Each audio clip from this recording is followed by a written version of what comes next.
A blind knight that uses echolocation, viewing the dark, treacherous world through sound. Trapped in a dungeon keep, endangered by combatants, where hazards lurk around every corner.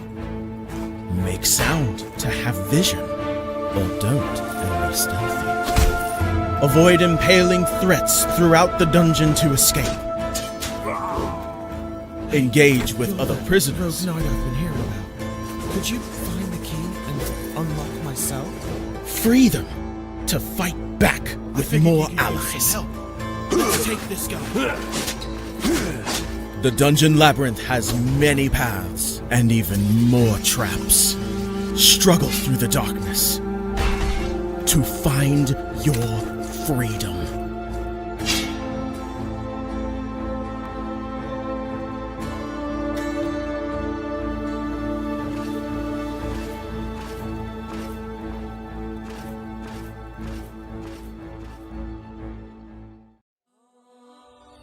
When Alex became a god, he thought he would have no problems at all.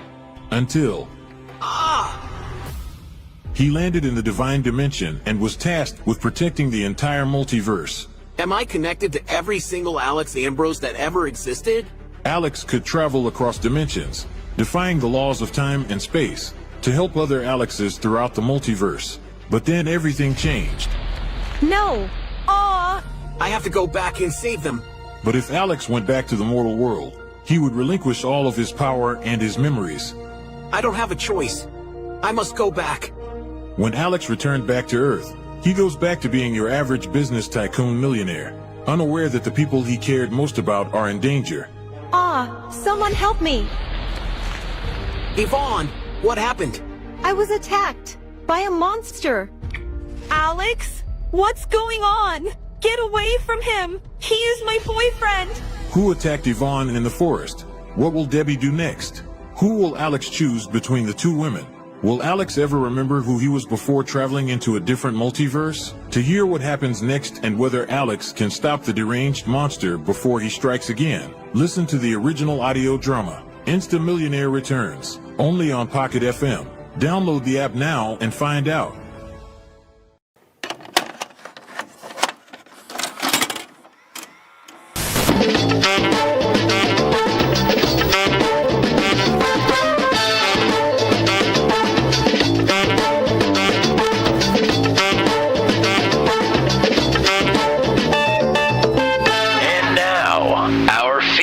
Presentation.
At the Rocketman Memorial 85 here at Daytona. Welcome into Turn 200's coverage for the fifth season of the Venom Truck Series here on Turn 200. Tommy Cook, Matt Williamson hanging out with you.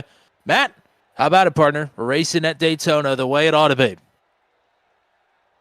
Certainly are, Tommy, and apologies to some of the folks out there. A little bit of an audio situation there for a moment, but we're up and rocking and rolling now.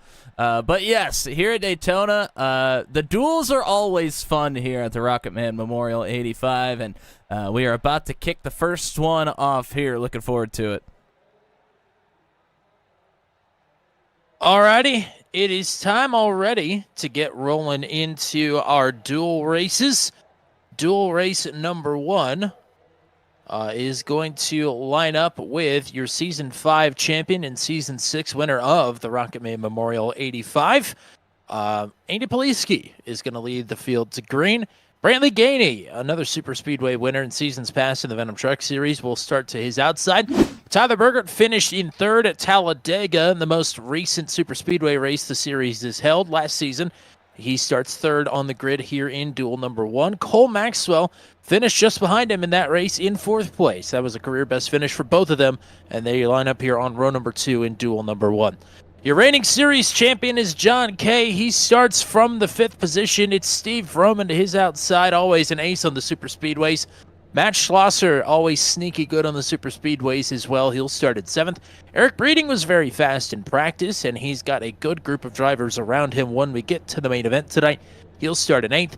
ICR, always the team threat to look out for when we roll into the big tracks. Jan Van Leer, the ringleader of the circus, will start in P9 with the returning Kevin Sargent, former podium finisher in the Rocketman Memorial 85, starting in the 10th position here in duel number 1. Kyle Zittel, the odds-on favorite anytime we roll here into Daytona.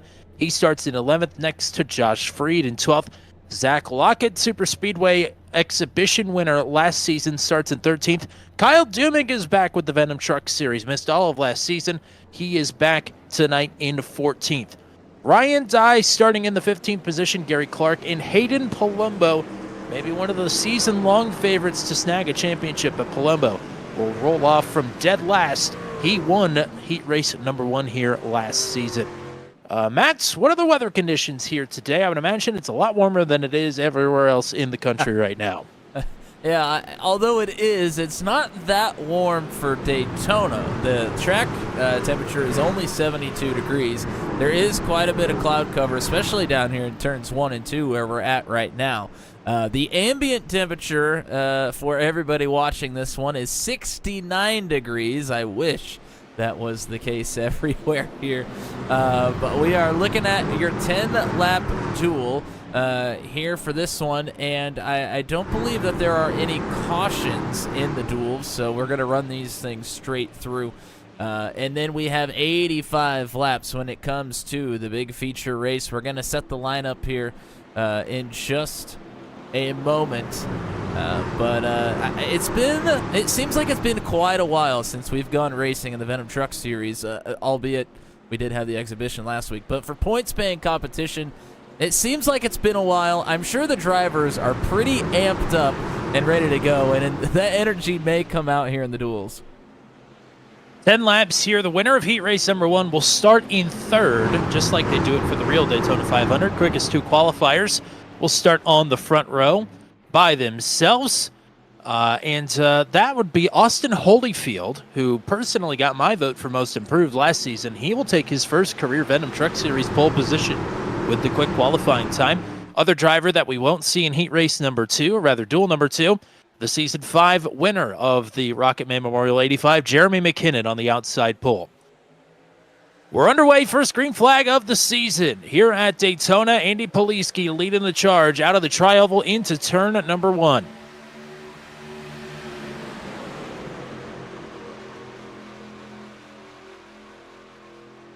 Well, everybody hanging out in the chat with us already. Hunter Engrav is here. The Goal 60 cheering on the Rain Man, Garrett Rainey.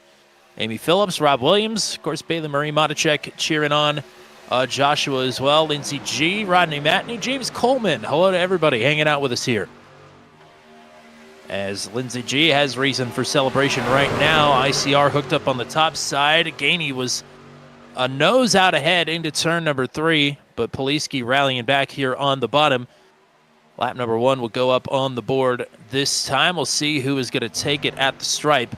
Might very well be Brantley Gainey, one of the inaugural members of the chase for the Venom Truck Series in season number 8.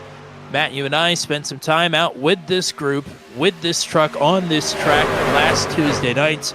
What are these drivers feeling right now? Not just nerves-wise, but also in these trucks as we see them darting around all over the backstretch. Yeah, I mean, I feel like the truck is a little bit more stable than we've talked about in the recent 6 months or so when we go super speedway racing in a truck. I mean, the last 6 months it's been pretty unsteady, especially when you're being pushed by somebody else. It's still a little bit that way, but I think it's certainly better than it has been. Wow, you see a big move from Matt Schlosser to get to the top side.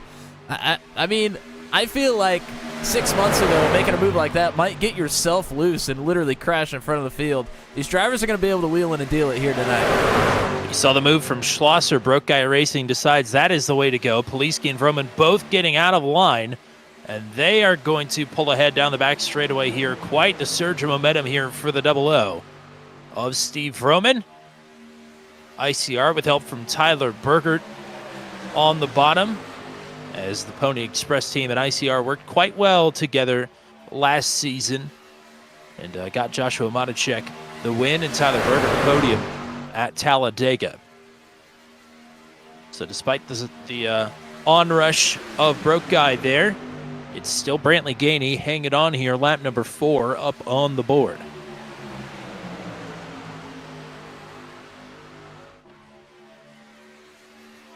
Problems already for Kyle Dumig. He is out of this one, hopefully not with any hardware issue, but he is disconnected from the session, so we hope to see him back here. That'd be quite the quick return to the series. You mentioned Hayden Palumbo starting in the back. Did not take the grid here. So that leaves us with 15. And they're all attached here in the lead pack, and we've seen it all go bottoms up before in these duels. With no cautions, like you mentioned. Any bit of trouble can really spread this field apart.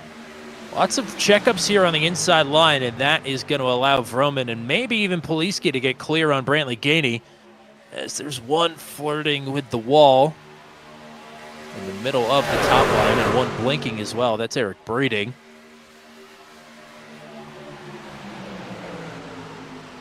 Talk about returns. Oh, wow. As there's a return to the bottom for Poliski and Vroman, and a little bit of contact now for Gainey.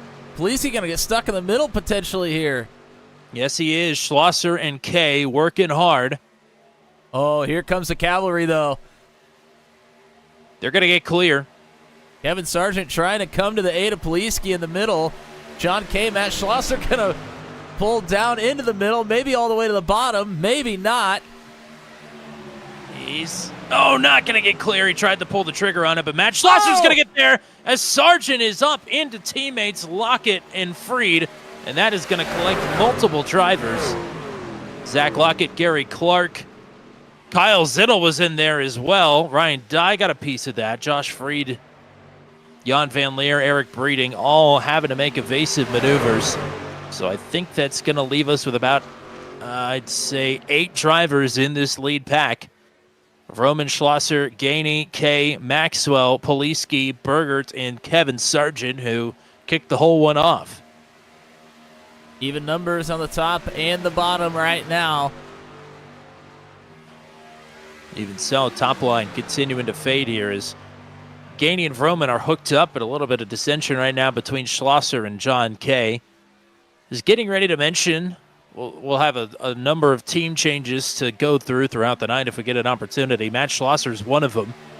Schlosser going to take Brantley Gainey 3 wide, and Vroman and Maxwell nearly got hooked together there. That was going to get ugly if Maxwell didn't get off the accelerator. Now Schlosser thought he was going to get hung out. That would have been 4 wide, and that was not going to work. Yeah, that was almost really bad. Ebbing and flowing. The lone wolf, Matt Schlosser, trying to team up here with John Kay, and it's been working, and right now it's not. Man, look how loose Poliski is in the tri-oval. That thing looks very light on its feet, and it is. That is one area that we don't talk about enough, I feel like, when we come to Daytona, is the tri-oval, especially when you're really trying to push hard. It can get very, very sketchy as ICR are going to get together once again. Definitely a planned move. We're now 3 wide. Poliski on the top with Schlosser behind. It's going to be just these 8 unless they all crash, because Eric Breeding back in 9th is 7.5 seconds behind this pack. So more than likely your winner out of duel number 1 is coming in this group. 2 laps to go. Vroman has it at the line. Maxwell to his outside. John Kay just trying to move from one line to the other in the tri-oval by himself. Nearly wrecked it. And that's your reigning series champion. This truck is just very darty, very dancy. Maxwell going to get pushed clear. Can Gainey get clear? Gainey is clear. Can Poliski get clear? Andy's clear, and he's looking for help from his teammate now. He'll go down low and shut the door for Brantley Gainey to try and get down to the bottom. Yeah, a bit surprised that Maxwell and Gainey didn't find their way down there either. Oh, man. 1 to go. Oh, man. Poliski got loose off the push from Vroman. Maxwell able to get out in front. Well, oh, no! Oh! And that doesn't leave very many folks. Kevin Sargent's got momentum, but Cole Maxwell out by himself right now. Can Sargent and Vroman get hooked up?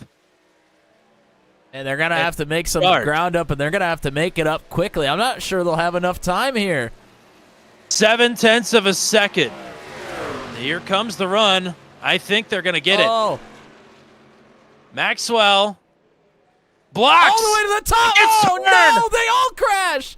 And Steve Vroman is the only man standing. It's not for bonus points. This is just a start in third, but Steve Vroman will cross the line, and he is the only man left. And Tyler Bergert's going to finish second out of all of this. Tyler Bergert in second, Andy Poliski, John Kay, and Brantley Gainey going to be the top 5. But Steve Vroman, the King Bee here in heat race number 1. Good God. Wow, well, I thought they'd be a little antsy, but goodness gracious, that was something. You can't blame Cole for trying. It's not for bonus points. We'll see if we can get a word here with Steve Vroman in just a minute. But if not, I understand. Still waiting on a couple to trickle across the line here, I believe.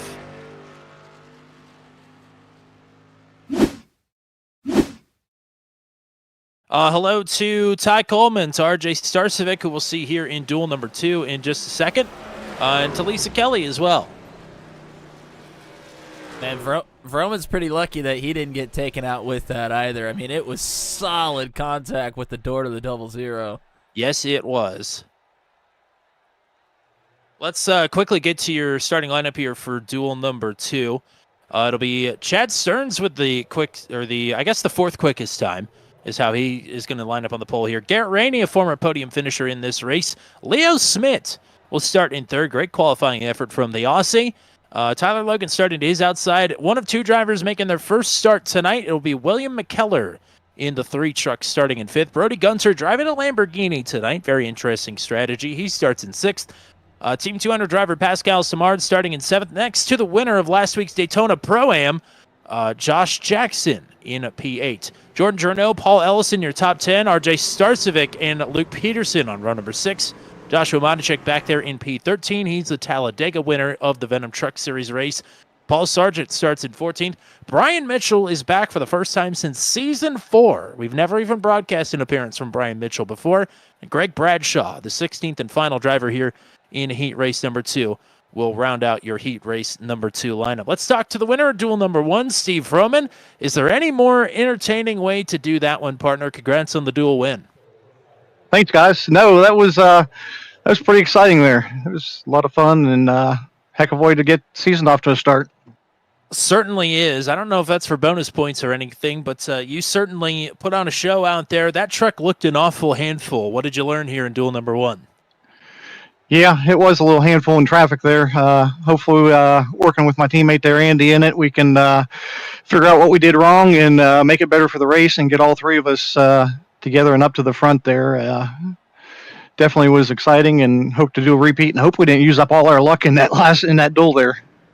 Well, anytime we come to the super speedways, you're always one of the favorites, and you're showing out here early. Congrats. Anybody you want to shout out before we let you go? Yeah, I'd give a quick shout out to you guys. Thanks for everything you guys have done with broadcasting. My teammates Andy and Jeremy, and none of your beeswax apiary for the sponsorship. Alrighty, partner. Thanks for the time. Let's hope to double down and talk to you again later tonight. Yeah, hope to talk to you guys later. Have a good one. Chad Stearns, I don't know if he turned a lap in practice, but of course he's going to be fast. And he's going to lead the field to green with the baseline paint scheme. Garrett Rainey, third place finisher here, I believe in season number 6, if I'm not mistaken. On the outside pull, we're underway. Duel number 2.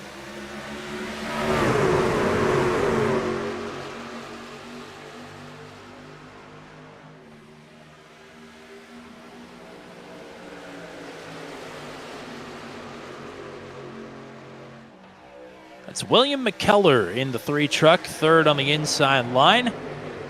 Mentioned that Matt Schlosser broke up Interstellar Sim Racing Ventures in the last dual race. McKellar joins the remnants of that 939 Motorsports. Unfortunately, they're not off to a great start, as Zach Lockett and Josh Freed both got taken out in the big one there in duel number 1. So McKellar hoping to have some better luck here. There's Cole in the chat saying it was checkers or wreckers. It definitely was. Certainly was. I mean, if there's a place to do that, why not do it in the duel? Oh, for sure. I'm not saying we won't see that in the race either, but, you know. Although, like a 5th or 6th place starting spot probably would have been a little bit better than wherever he ended up. But I totally understand. A couple of Team 200 drivers and Team 199 drivers. I guess it is all Team 200 in this one. It's RJ Starcevic and Pascal Samar. They're going to have some work to do to get hooked up together here. As McKellar will go up to the top line, clears the bottom for Leo Smith to try and pull up to Chad Stearns. Garrett Rainey leads the way on the bottom. It's Tyler Logan with help from Brody Gunter. Brantley Gunter. Goodness gracious. Brody Gunter. I can understand that one if Brody was not one of the guys that we didn't call every week in any series here on the channel, but oh well. A little bit of a different paint for Brody tonight, so, you know, I get it.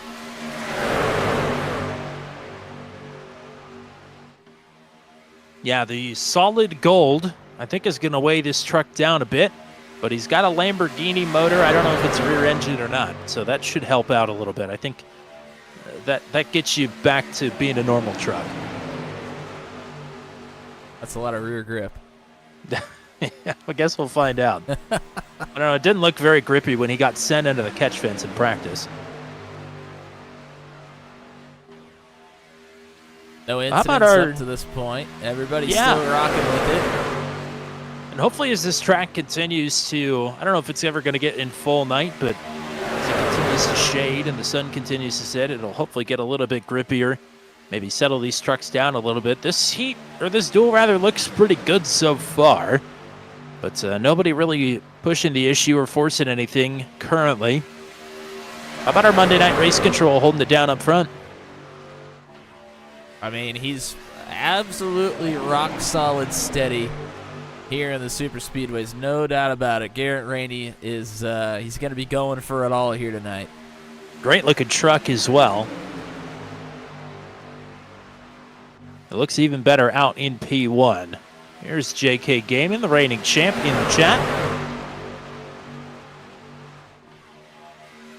A lot of great new paint schemes. Jordan Journeau, nice looking Celsius truck. Joshua Matacek's new do is pretty good. May have seen that a time or two in the Pro-Am last week. I love Qantas Air. You know, Qantas has never had a crash. So maybe that's Leo Smith trying to ward off the bad spirits here.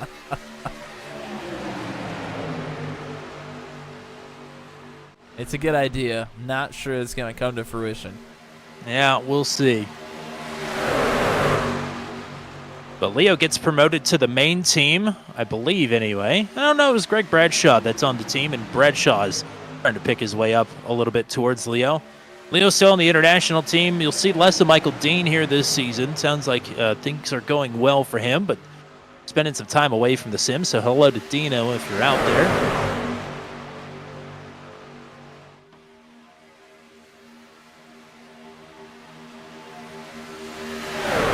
Still Tyler Logan and Garrett Rainey locking it down up front. No real urgency yet with make it 4 to go at the stripe. Oh, man. Rainey and Logan nearly came together there, coming to the trioval. Two guys I've got my eye on to maybe start this third lane. They're separated from their teammate in the lead. I look for that 55 Menards Paul Ellison machine, and the driver behind him, that's Luke Peterson in a kind of RFK-looking car. Oh, and Josh Jackson gets shuffled out underneath, or on top of Paul Ellison, rather. I was about to mention, Josh looked like he wanted to go to that third lane, and unfortunately he showed his hand a little too early, and he's going to get shuffled to the back here. Much like the block from Maxwell, you'd rather have it happen here than in the race itself. Why not try a couple things? Leo Smith with a bit of a checkup here on the inside, and we're getting all stacked up and all antsy all of a sudden. McKellar shuffled out, and here's Ellison and Peterson onto the scene. I think McKellar thought he was going to pull out in front of Jackson, and they were going to get a run. They're going to come together now. Yeah, McKellar into the wall. That will send the 3 truck in to the back of the pack here in a hurry.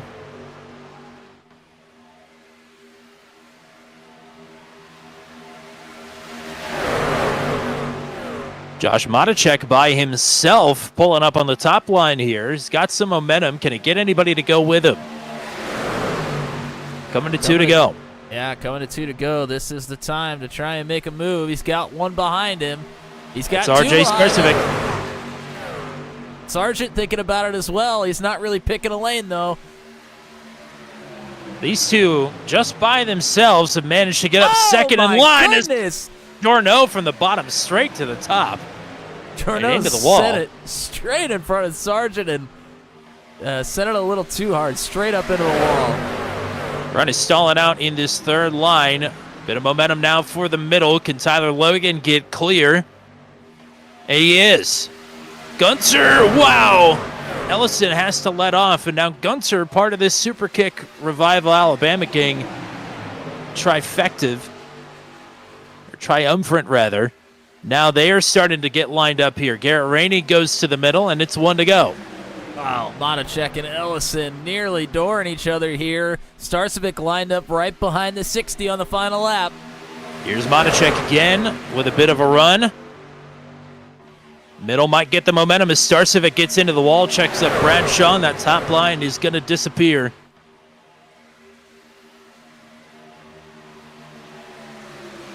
Ellison pushing Gunter, pushing Rainey. Gunter and Ellison making contact with the bottom line, and the contact is going to allow Matacek. Matacek might be stalling out, though, as Stearns, Rainey, and Matacek are side by side behind Tyler Logan. Logan, perfectly timed block onto Garrett Rainey, and Tyler Logan is going to win duel number 2. Wow. Awesome stuff there. A little bit of pushing, a little bit of shoving, but not much crashing, and you like that a lot.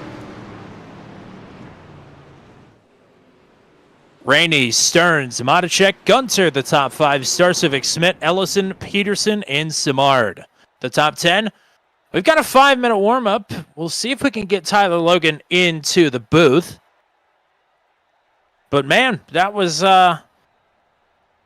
promising there in duel number 2. By the looks of duel number 1, that was going to be a rough night. But duel number 2, I think we're back on course, and it's all of a sudden a lot darker now, and we're back under the lights.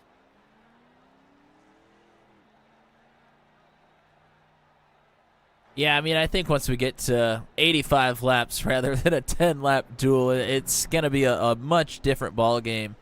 But the thing is, the drivers have to kind of change their mindset now. They go from 10 laps, no cautions, to 85 laps and as many cautions as you need. And they're hoping that we don't have to have too many, because if you do, you can get junked in a hurry here. Let's talk to your winner, duel number 2. How about Tyler Logan starting to the season number 9 off on the right foot here with a duel victory? Nicely done. Yeah, thank you. That was a blast. That was a great race. You were in control of what was the middle line and or the top line at multiple different points, but you were in control of that for that entire race, and a well-timed block will get you the win here. Yeah, I was pretty much just sitting in front of Brody trying to get him to push me the entire time, and he did a really good job of that. Like, I saw once I got clear, I think it was coming to 2 to go, I was just like, okay, I don't think sitting here is going to do me any good anymore, so I went down. And then, yeah, coming off of 4, I could see that the middle was getting a run, just went up and hoped that he wouldn't hit me too hard. But no, everyone stayed straight, and that was great. It was like 3 wide for, 3-4 laps? Yeah, definitely. It was, it looked sketchy at times, but it all came out pretty well in the end. Especially for you, this Pony Express crew of late on the super speedways especially is seeming to get it figured out. You all as a collective have to feel pretty good. Yeah, it feels amazing. So high expectations for tonight then. Yeah. Just going to try and work with those guys into the win. Sounds like a playing partner. Anybody you want to shout out here before we let you go? Yeah, well, you guys, obviously. I love freaking watching the broadcast. It's just great to be back running with these guys. These guys are really talented, as you can see from that race. But, yeah, just feels really good being back. All righty, partner. Best of luck. We'll hope to talk to you again at the end of the night. All right, thank you. There's a guy that might be poised for a breakout year. I mean, he still had a decent season in season number 8. It felt like he kind of got hit with a sophomore slump, but, I mean, even for his standards, he still had a pretty good season. So maybe expect big things out of the 98 of Tyler Logan, especially with a great starting spot. We talk about how sketchy these trucks are early with no fast repairs. Do you put stock in a good starting position here?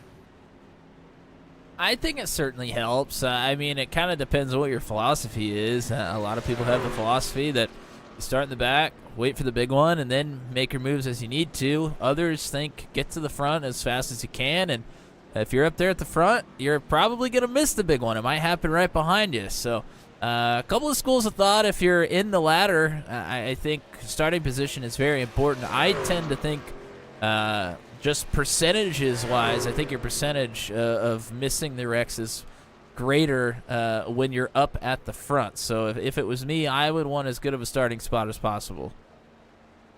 So, season number 9 of the Venom Truck Series, we made an announcement, if you're not a part of our Discord rotation, that 2025 would be our final full-time year of broadcasting here on Turn 200. But we also passed along in that same announcement that the Venom Truck Series, through at least Season 10, will continue here on Turn 200, even if it dips into 2026.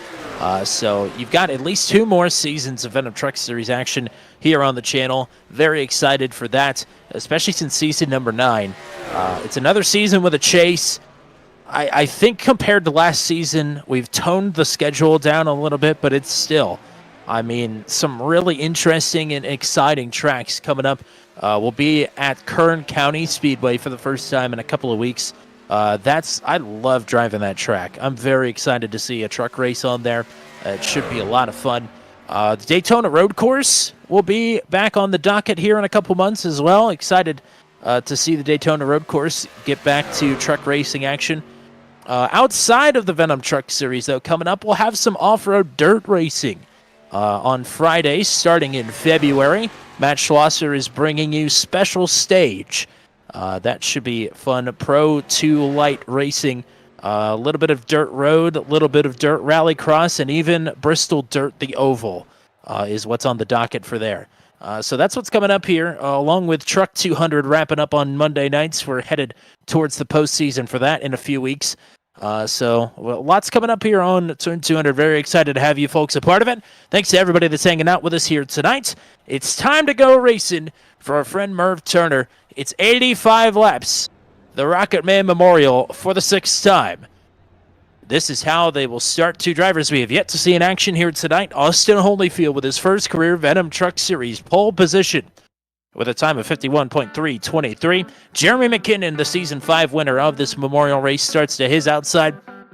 And then it is your two dual winners, Steve Roman and Tyler Logan on row 2. Tyler Bergert's another podium finish at Talladega last season to close out Super Speedway competition. Starting next to Garrett Rainey, always a threat and a former podium finisher here at this race. Former winner of this race, Andy Poliski, starts in 7th.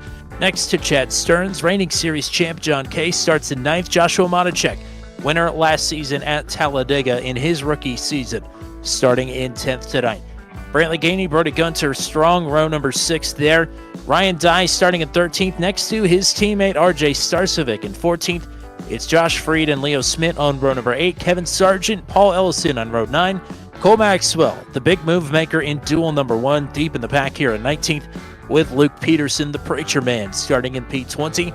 Eric Breeding and Pascal Simard on row number 11, Matt Schlosser and Greg Bradshaw on row 12. It's Jan Van Leer and Josh Jackson on row 13. Kyle Zettel, William McKellar on row 14.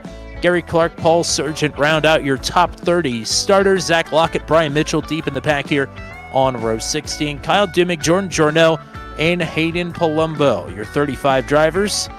Kyle Dimmick did not reappear after his disconnect in duel number 1, so I think we're down to 17 rows. Matt, what are the drivers up against here for the Rocketman Memorial? Well, taking another look at the weather, we are now under the lights. Track temperature has gotten a little bit cooler. Now 68 degrees is the track temperature, so going to be a little bit more grip for the drivers. Not that they necessarily need it, but it is going to be available to them. We got 85 laps here for the Rocketman Memorial 85. They get 3 extra sets of tires, no fast repairs. Our pit window is about 34-ish laps, but you can save a little bit of fuel here. I think 35, 36 is going to be the absolute most you're going to be able to go, probably. Some Daytona facts. We average 23 lead changes per race among 11 leaders, average 4 cautions per race here. The lowest is only 1. The highest we've had is 8. And we've only been into OT 1 time, but it was last season. And we used all 3 of the green, white, checkered. So, I don't know. Maybe we'll have some more of the same. Maybe we'll have the opposite. All I know is these drivers are rearing to go. I don't know. I think these drivers will take some grip to start this race. That's for sure. Anything is going to help. Austin-only field, Jeremy McKinnon. Season number 9 is officially underway here at Daytona.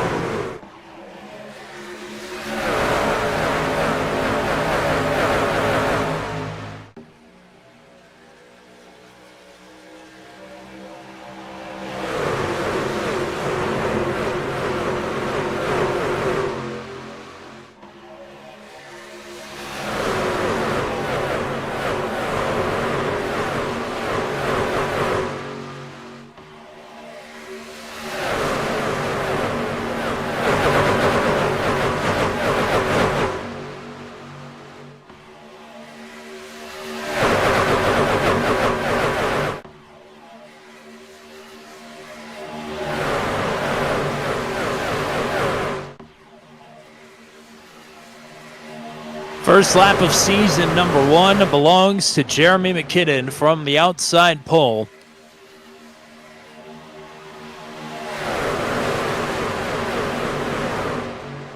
As it's odd bedfellows all the way through the field, teammates not hooked up.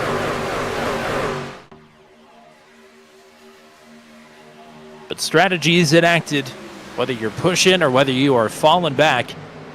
You're putting it in motion here on lap number 2. You know Jeremy McKinnon's MO. He wants to lead the first lap, the last lap, and every lap in between here at Daytona. I mean, I think that's anywhere, not just at Daytona. There is no... That's also true. Yeah, there's no letting up for the 12. It's push all the time. And we often talk about Jeremy McKinnon pushing others here at Daytona, but he's the one being pushed by Tyler Logan at the moment here on the top side. Holyfield looking good on the bottom there with Roman as well. This pack is very spread out right now through the mid-pack, and especially at the back of the pack. They did not get a good start. There was a lot of space in that lineup. I'm sure it's something that race control is going to look at here after this race, because that was Not good, but we didn't crash, so it's better than what it could have been. But that sets in motion what we've got here. Go ahead.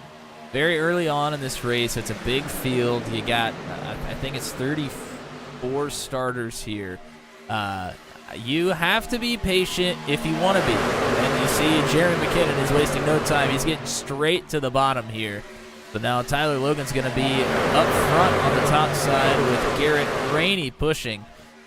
You see a lot of drivers just kind of sitting back and waiting. There's about 20 drivers still kind of packed up here in the front, but I think these drivers are taking it a little bit easy. There's a lot of space between everybody throughout the field right now. We started quite hot with 3 lead changes in 3 laps, but McKinnon going to hang on to the lead here as Rainey and Logan are fighting on the top side. Josh Matichek with some blinking up top. Hopefully that is just a one and done for the 60 truck. As this top line is set to go in motion here, John Kay wants into the party. He moves from the bottom up. Tyler Logan gets a nose out ahead as we head once again towards the backstretch.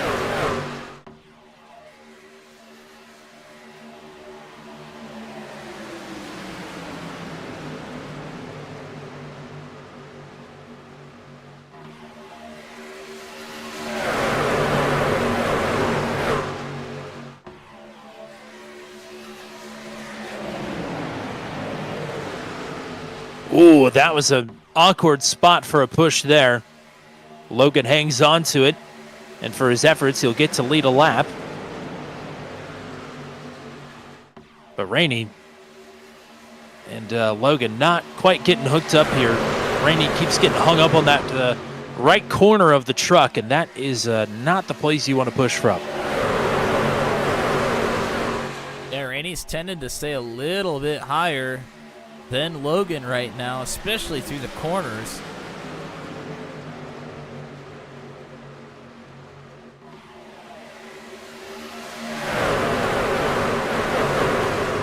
Maybe just trying to get some clean air to the nose. It is doesn't take long, tucked up right into somebody's back bumper to start getting some red gauges going off inside the cockpit. So that is something that you have to be careful of. As somebody who does a lot of super speedway racing, I can attest to the fact I did quite a few DraftMaster lobbies at Talladega last week, which was in the truck. And I feel like these trucks have never been easier to overheat than they are with this package right here. So that would explain why Rainey is hanging it out, trying to get as much push as possible, and also get some air to the front of this truck. And it might also explain the space throughout the entirety of the field. Because you don't, with no fast repair, want this engine to go kaboom, because it'll be everybody's problem very fast.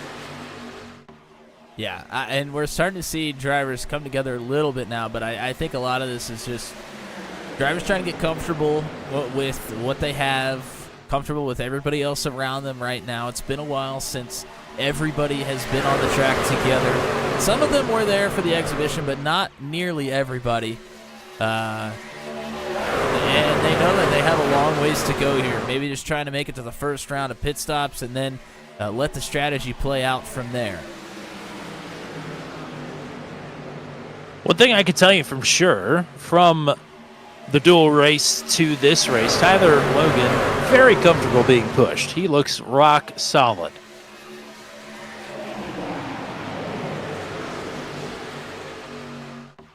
But so does Jeremy McKinnon, of course. Ahead of the pole sitter, Austin Holyfield. Whoa! Oh, man. I don't know who that was. May have been around Palumbo. They were 3 wide, and I think Palumbo nearly got turned. Zach Lockett on his top side. They came together right in the tri-oval, and it just about got ugly. Palumbo spent a lot of time in this race up front last season after winning his duel. And on the flip side of that, didn't turn a lap in tonight's duel.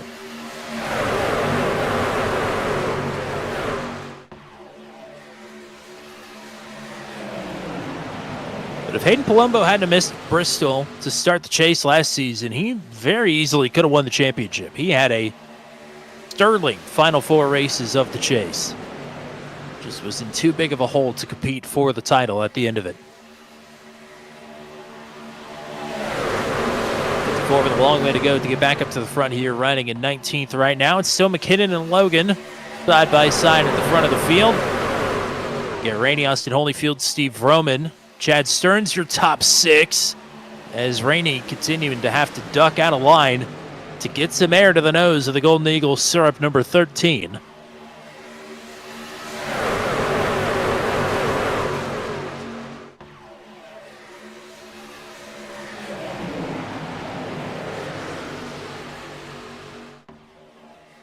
A bit of clearance now for McKinnon.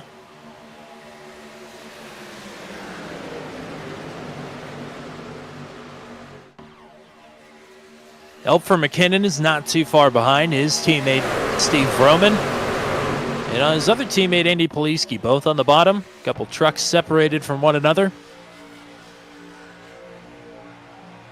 But it's nice to have teammates in the vicinity when you get ready for pit stops. It's a nice little bonus to already be on the bottom as well. Thinking ahead in about 20 laps time or so.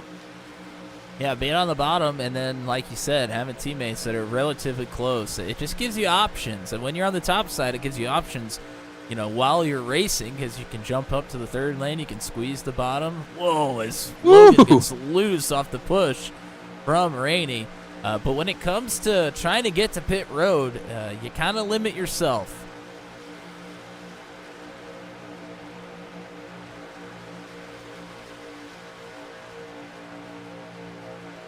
Also curious to see if some of these drivers have learned from other strategies that have been employed in some super speedway races here on turn 200, maybe looking at getting down pit road a little bit earlier than normal. We've seen that strategy work for a lot of folks over the last year and a half or so, and interested to see if it gets employed here on a Tuesday night. Well, one group I would not be shocked to see be on the extreme end of the strategy spectrum one way or the other would be Pony Express and ICR. They had somewhat of a relationship at Talladega working together.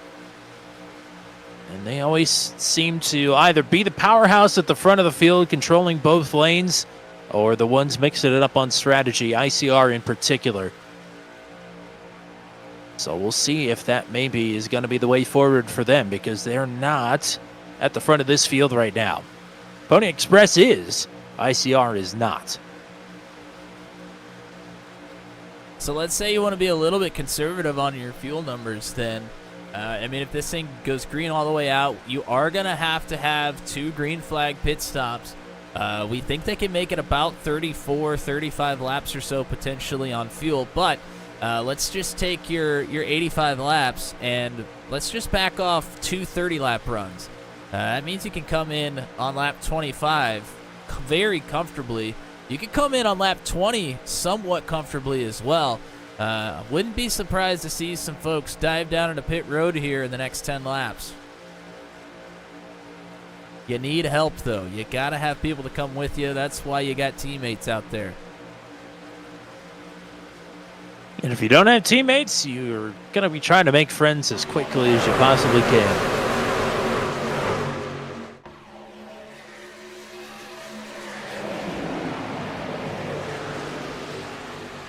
Ryan Dye's got teammates tonight. Newly acquired by Team 199. He's relatively close to one of his teammates as well. That's RJ Starcevic to his outside. Pascal Simard not too far behind either. Got a couple other drivers in the stable for this season as well. Well, if Corey Rutherford is happened to be watching, hello to him. He's running part-time this season. Of course, hello to Rob Williams, who was already in the chat. And hello to Hunter Leach if he happens to be watching from not very sunny Orlando. As Tyler Logan is going to get clear and get down in front of Jeremy McKinnon. And that is one way to get air to your nose. Garrett Rainey going to be breathing a little bit easier here now, and Chad Stearns will pick up the workload here and try and get Rainey clear into the front of this field. One of those drivers that you mentioned is on a new team, Team 199. Let's go ahead and look at some of the drivers running cameras for us here tonight. Josh Matacek, Ryan Dye is your Team 199 driver. And then you got Sean Kay staying put where he normally is.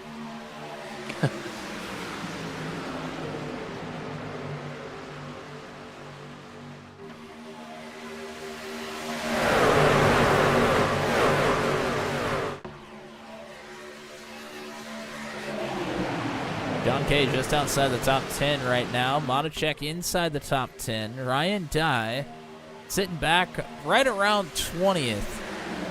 And that's kind of a tough place to be because you feel like you might have a path forward, but if something happens, you are right smack dab in the middle of it all. I was gonna say, is that a suit for Matacek tonight? In a tuxedo? It does look nice, whatever it is. That might even be a bow tie. Wow. I don't know. That's maybe too nice for the Venom Truck Series. Well, he's got a baseball hat on, so you know. Okay. Well, let's cancel that then. Yeah, there's levels. There's levels to it. I do like it. Can't profess to be wearing a suit behind this microphone, but maybe I will. Maybe for the season finale, I'll get one going. Rainey not having as much success being the leader as he was being the pusher. But they're not too terribly formed up behind him. A lot of gaps in this top line. And maybe no urgency right now either. Halfway through this pit run, or this pit cycle rather.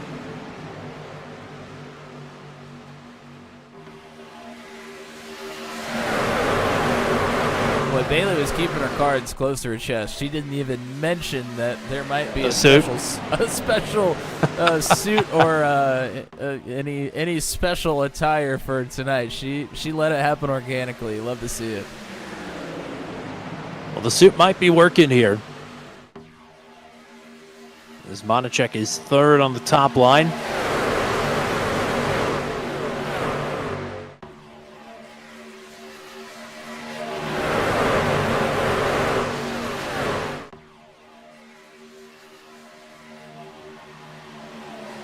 Tommy, while everybody's out on the racetrack, we have an opportunity. We sure do. I said let's go for it. I think it's time for the first time in season number 9 to get it cranked on up.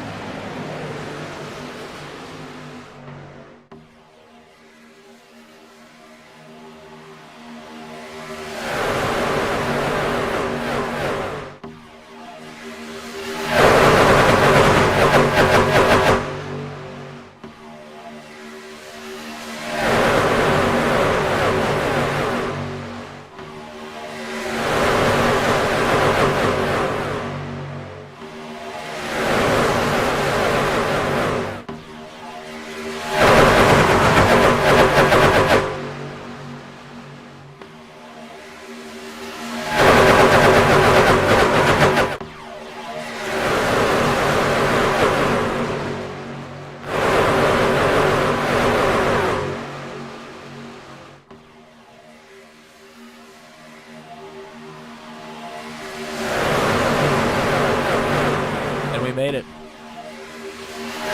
You know, it's been a really long time since we've cursed the crank cam. I don't know if we've done it since the first Rocketman that we did, which was all the way back in season 5. Miraculous, honestly. Maybe not in the Venom trucks here. I feel like it happened one more time somewhere. Oh, probably. And we honestly, and I hate to say this, I feel like it's been a while since we've had a big curse just in general.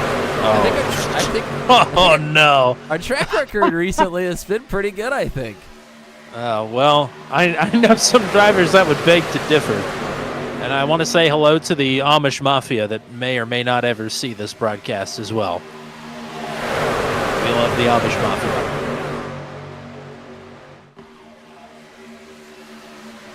Boy, a little bit of momentum now.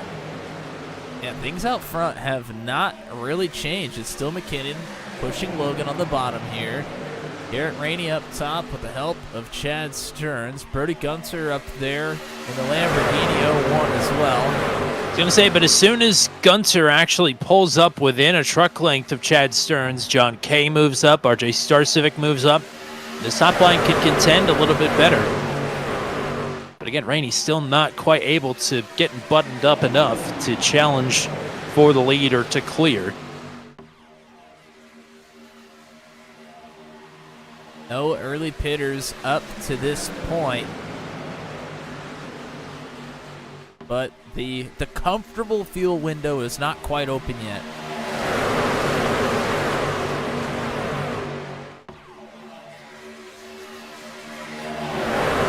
So we mentioned it in the dual race, but I think it's worth going back over Brody Gunter joining Super Kick Revival Racing as Work in Progress dissolves, or at least temporarily anyway. So he's now in the Alabama Gang Super Kick family, even despite the fact that Garrett Rainey got suspended a race last season for wrecking Brody Gunter intentionally. They may be working together here tonight by the looks of it, because they're both at the front of this field. Yeah, that was one of the biggest moves of the offseason. When I would say the biggest, for sure. It was a little bit of a shock. I mean, you and I had heard some rumblings. I had mentioned maybe us trying to get Brody to drive for us, and then all of a sudden there's the announcement that he's gone to Super Kick. It was a surprise, but I'm excited to see what comes to fruition with that partnership. Now, Brody Gunter is, as Garrett Rainey's going to just barely get clear on Tyler Logan, Gunter is going to miss a couple races this season due to real-life racing obligations. But you can miss a couple races with a drop in a provisional and still have a crack at making the chase. He said he wants to run for the championship, but not quite sure if he's going to have enough points to do it. So, I mean, if Gunter can make the chase, there's no doubt he's probably the championship favorite. But that's just going to be tough to pull off, even missing a couple races. We will see, though. Gunter with 3 wins and just a handful of appearances last season with the Venom Truck Series. I think lap 25 might be the lap that we start to get some drivers coming down pit road, as there's some murmurings over the radio that maybe some of these guys are going to be coming in. Either that or it's just dummy calls to try and pull some people down pit road. Boy, if this is the case, I called it more perfectly than I would have hoped. Here we go. There's McKinnon. Broke guys coming in. Oh, Steve, a little bit out of shape, but overall a pretty good stop for those 3. And I think it was a dummy call from ICR that pulled them in. ICR stays out, and Broke Guy, of course, you know, these are 3 of the odds-on favorites. I'd say 3 of the top 10 favorites to win this race. All teammates and all coming in by themselves. It might work out for them anyways. I was going to say, I tell you what, if those 3, I mean, we know that they can work together well. They have to be in push mode. As long as they stay in push mode for the rest of the laps here, they might end up in a great spot. So that gave control of the field to Chad Stearns. Stearns leads across the line, but then the top line surges ahead. Gunter, Kay, and RJ Starcivic now the top 3 across the stripe, as nobody else is coming to pit road this time. I tell you what, the more laps that this field does with some side-by-side racing, the better off those 3 that just came down pit road are going to be. They want these guys to stay out. Everybody Mark it down. That is the first lap led in NASCAR competition for a Lamborghini. Brody Gunter with the honors. RJ Starcivic got, he had to watch the Daytona charity shootout from up here in the booth. He's very excited to get back on the track. Maybe a bit too antsy. Pulls out a line from third. Nobody's going with him. Wow, look at this. All of a sudden, we are almost completely single file. 3 drivers come down pit road, and all of a sudden, everything changes. On the drop of a dime, Starcivic, the only one out of line. And like you said, it would have been more beneficial for Broke Guy if everybody had stayed side by side and they only get their wish for 2 laps. But to note, 41-11 for Gunter from the lead. And for Vroman, well, we won't know because they haven't crossed the stripe yet with a representative lap, but they're approaching the tri-oval right now. 48-11. Yeah. 48-59. So some work to do. But they shouldn't go a lap down by the time that we get pit stops in for the whole field, because that should be coming up here in the next 5-ish. Yeah, I can't believe that the whole field had the wherewithal to all get single file here. I really thought that Broke Eye was going to have a good thing with a lot of side-by-side up front, but this is not going to work to their advantage right now. Well, lots of checkups and shuffles outside of the top 10. And we do have a little bit of side-by-side. There's Schlosser getting hooked up with the 939 gang. It's Josh Freed and Zach Lockett. William McKellar not too far behind, trying to catch up to their teammates. Here's some pit stops. Big group Ponies. here. Oh, Logan licked it pretty quick in there. I think Logan's going to make it in under the wire. This is ICR and Pony Express, almost exclusively. Brian Mitchell, Ryan Dye, also going to pull in with this group as well. So that is a pretty big contingent. I can't remember if it was Venom Truck Series or where it was, but we did see 27 trucks pull in at one point. So we're not going to get that, as there's only 17 left out on the track that have yet to make a pit stop. Curious to see. 939's coming in this time. And Chad Stern's a part of that group as well. We'll duck in.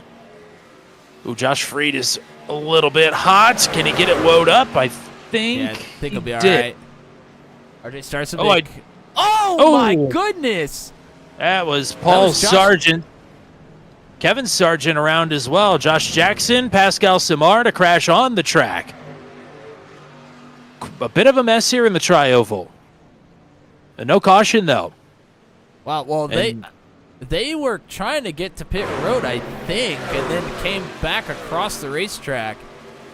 And I think that's going to be the end of the race for Josh Jackson. He's got a meatball flag. Your Daytona Pro-Am winner is limping this truck into its pit stall. That was rough. As soon as pit stops wrap up here, we'll have to take a look at how that transpired.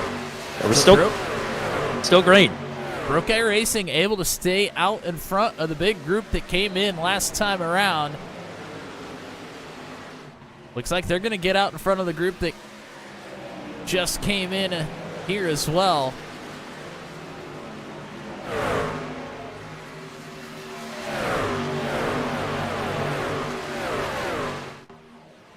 And some of these drivers that had to take evasive action are getting lapped on the track, so it's not good news for them. Kevin Sargent, involved in that one, is just looped it at the entrance to pit road again. So the folks that are out on the racetrack have the momentum. They are going to get past Freed and Stearns. And here come pit stops for Alabama Gang and Super Kick. A little contact between Kay and Palumbo and Gunter, and that's Luke Peterson off in the grass. Yeah, Peterson probably going to get a black flag for unsafe entrance there. Yeah, Peterson with a problem, and Hayden Palumbo was too fast on an entry there with the contact from John Kay.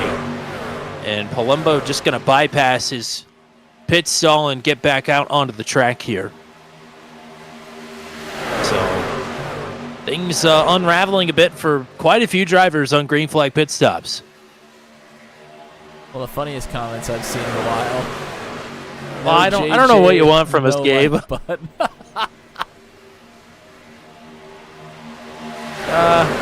yeah. If we could force him to be here every race, we would. Trust me. That is true. We definitely would. But hello to Gabe. And hello to JJ, I guess, if you ever see this. There goes the field past Kyle Zittel.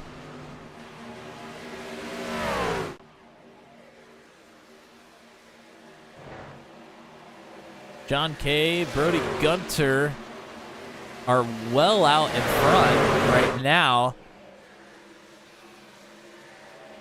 Man, they must have had one heck of a pit stop. Yeah, they're quite a bit clear, but the numbers game is behind them. Certainly. McKinnon- Once they're caught, it's going to get interesting. Yeah, McKinnon has 2 seconds up to John Kay, so they should be able to start sniffing the draft now. But McKinnon, Vroman, Freed, Stearns, Poliski, Logan, Matacek, and Garrett Rainey on back. There's quite a few drivers in this pack, all the way back to Jan Van Leer in 19th, and even a chain back to Brantley Gainey in 20th. Kyle Zittel, the odd man out. First one out of the draft in 21st.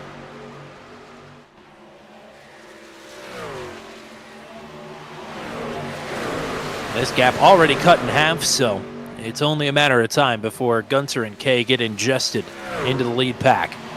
Hayden Palumbo's been back down pit road. His black flag is cleared. And I'm sure he and a number of other drivers are hoping for a caution.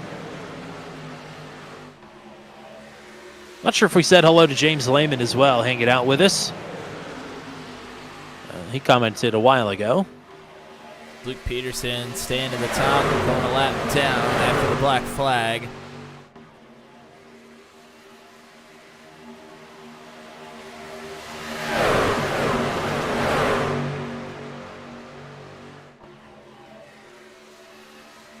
Andy Poliski going to work against some of his teammates here. He is on the bottom, helping out John Kay and Brody Gunter, while his teammate Jeremy McKinnon trying to settle this battle.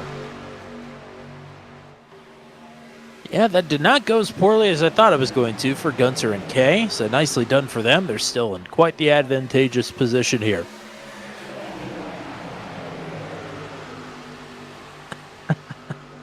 I don't know if that's true.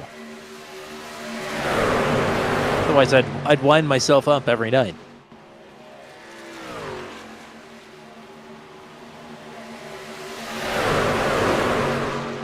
Now there's a lot of space in the bottom line here.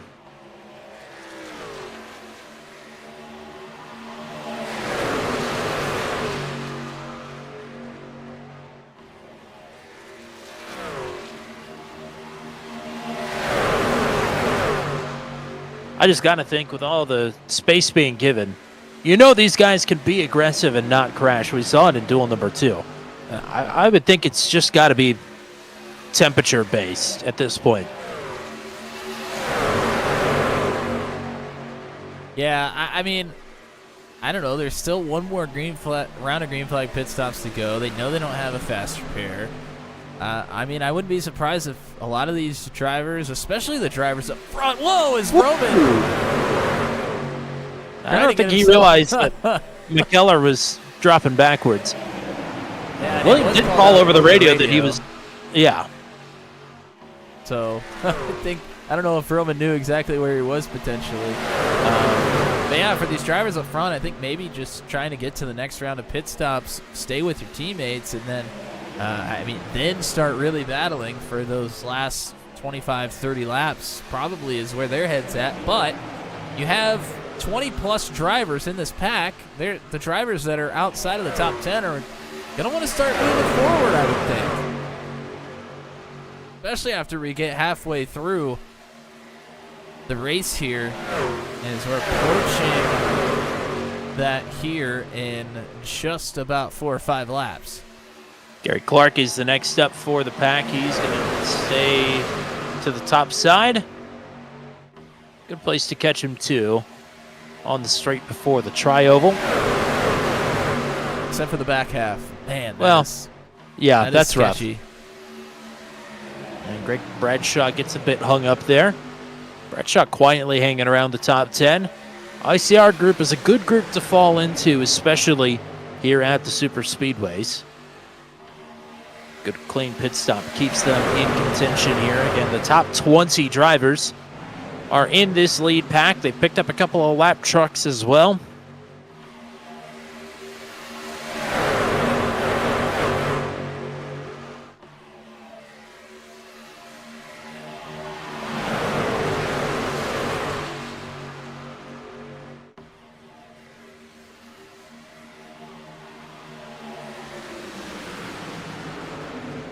Top 6 are all really pushing each other pretty hard. Everybody else behind them, not necessarily so much.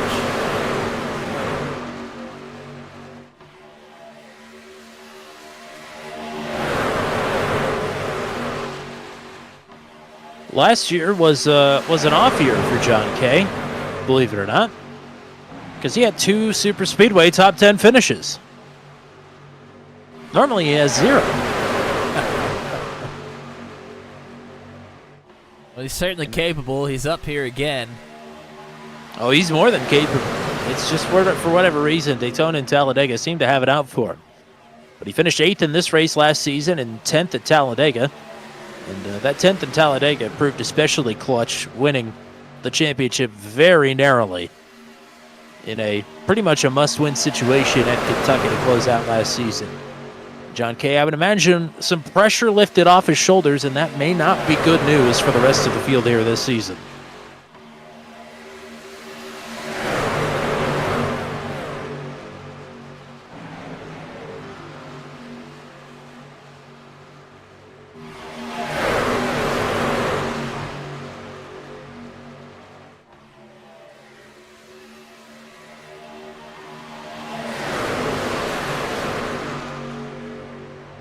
Now, it's about the length of the tri-oval away, but there is a smaller pack ahead of the lead pack here. I can see if they get swallowed up by this pack, it's going to be big trouble. But I don't think it's anything we have to worry about, maybe even before the next cycle of pit stops. I was going to say, I think we have the potential to get the pit stops before that happens. I wouldn't be surprised to see pit stops right around lap 55 or so. Oh, still You're thinking right on the number. a little ways to go, but I mean, I think Broke Guy might be kind of thinking about the strategy the same way that I thought about it earlier. You get 2 30-lap runs to the end after coming down on lap 25. That kind of makes sense to me, as we're gonna get 3 wide up at the front now. Stearns and Freed getting together. Vroman kind of covering him off a little bit. Yeah, I don't know if Freed was really wanting to go, but Stearns was certainly pushing him. I think maybe Freed was just looking for some air. But whatever the case, that really breaks up this top line. They have faded back. Vroman and McKinnon might be able to make up some lost ground here on the backstretch. I think probably Andy was hoping to get clear of McKinnon and move up to the top side so they could get the team all together. That was not the case there. There were a couple of drivers, Rainey and Schlosser, were together for a moment there in the third lane. Now Rainey pulls down, Schlosser able to find his spot in line as well. Shout out to the Flinkster in the chat. Are we going to see Flinky Roberts defend his championship at Bristol Dirt this season? I sure hope so. As McKinnon going to get clear and move down on the 01 of Gunter. So a couple of Broke Guy racing teammates controlling the field up front right now.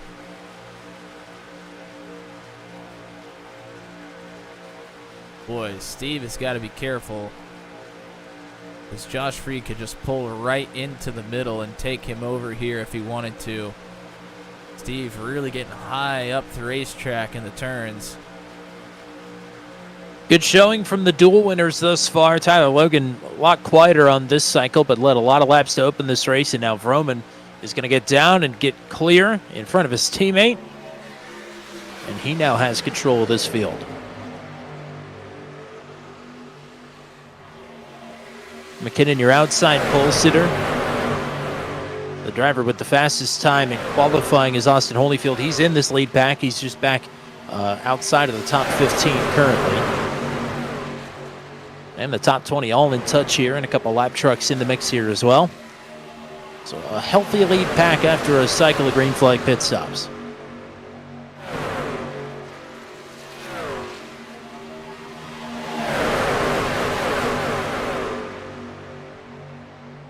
We're coming up on the damaged truck of the 09 of Kevin Sargent. And we are making progress towards this smaller group ahead of them. I think Sargent, his wheels are out of alignment, so he's just going to go down to the bottom of the track and not chance it. Not the comeback he's hoping for thus far. big pack is inching closer to the smaller pack we mentioned a little bit earlier.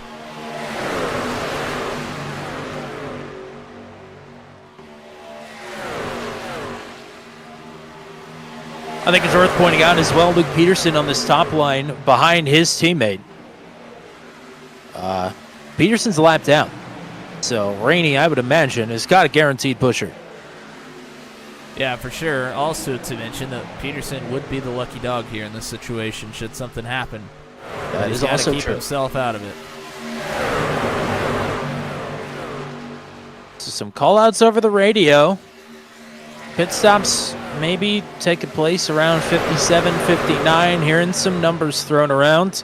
Again, these could be some fake numbers, but that's right. I mean, those are reasonable numbers, though. Oh, for sure reasonable numbers. I think anywhere between 55 and 65 is probably fair game. Oh, Cole Maxwell says those are actually the lottery numbers for tonight, not the numbers we're pitting on. Okay. So if you want to get 3 numbers in a row for the Mega Millions tonight, be my guest.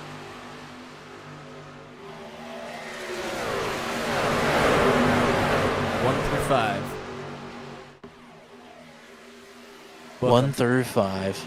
Here's Pascal Simard into this mix. Oh, this is going to get interesting. There's Paul Sargent, Eric Breeding, Hayden Palumbo.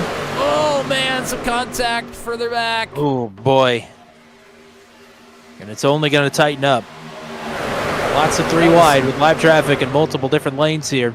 Those were teammates. That was John Kane, Garrett Rainey. Oh, Palumbo moving up the track into Logan, nearly collecting Matt Schlosser there. Those lap trucks are just going to be intermingled with the rest of the pack now at this point. The first 10 or so were able to get through on them. Not sure anybody else will really be able to. We'll have to see. Although some of them I think might be a little bit damaged, so you never know. But that's 2 more trucks with nothing to lose now in this lead pack, along with Luke Peterson. Although Peterson now has lost Garrett Rainey. So Peterson, 3rd on the outside line in the lucky dog position. But not in a great spot to help anybody here, or at least anybody on his team.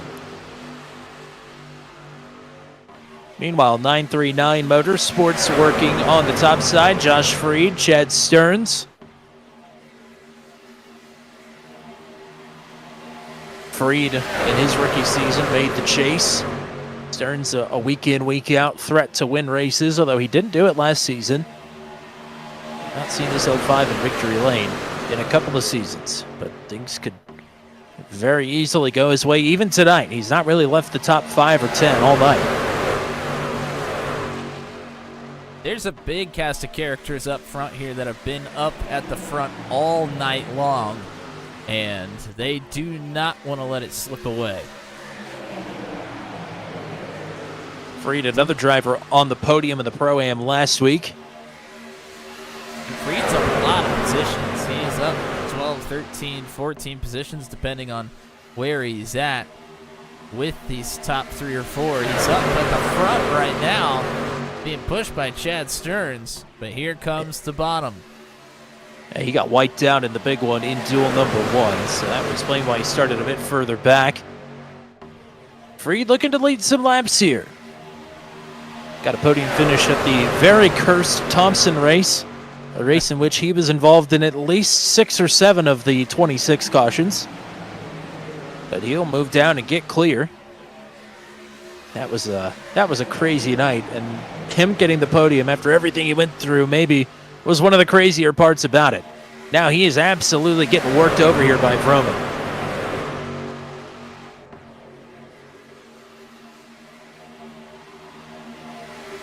Vroman is sawing away in the back of this 39, and it's now the lap truck of Luke Peterson trying to push Chad Stearns up to the front of the field. Not a lot of help behind Peterson. Tyler Logan giving him plenty of space.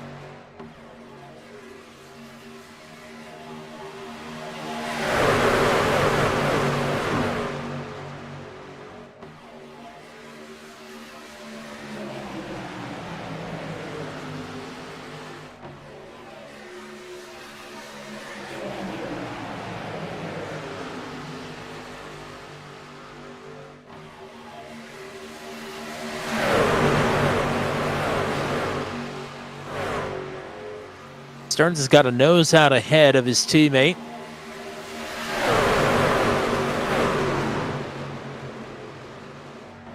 There's another small group a bit ahead of these drivers, but they definitely won't get caught up before this cycle of pit stops. They're led by I think the perfectly healthy 53 truck of Kyle Zittel. Not sure what happened for him to lose this draft.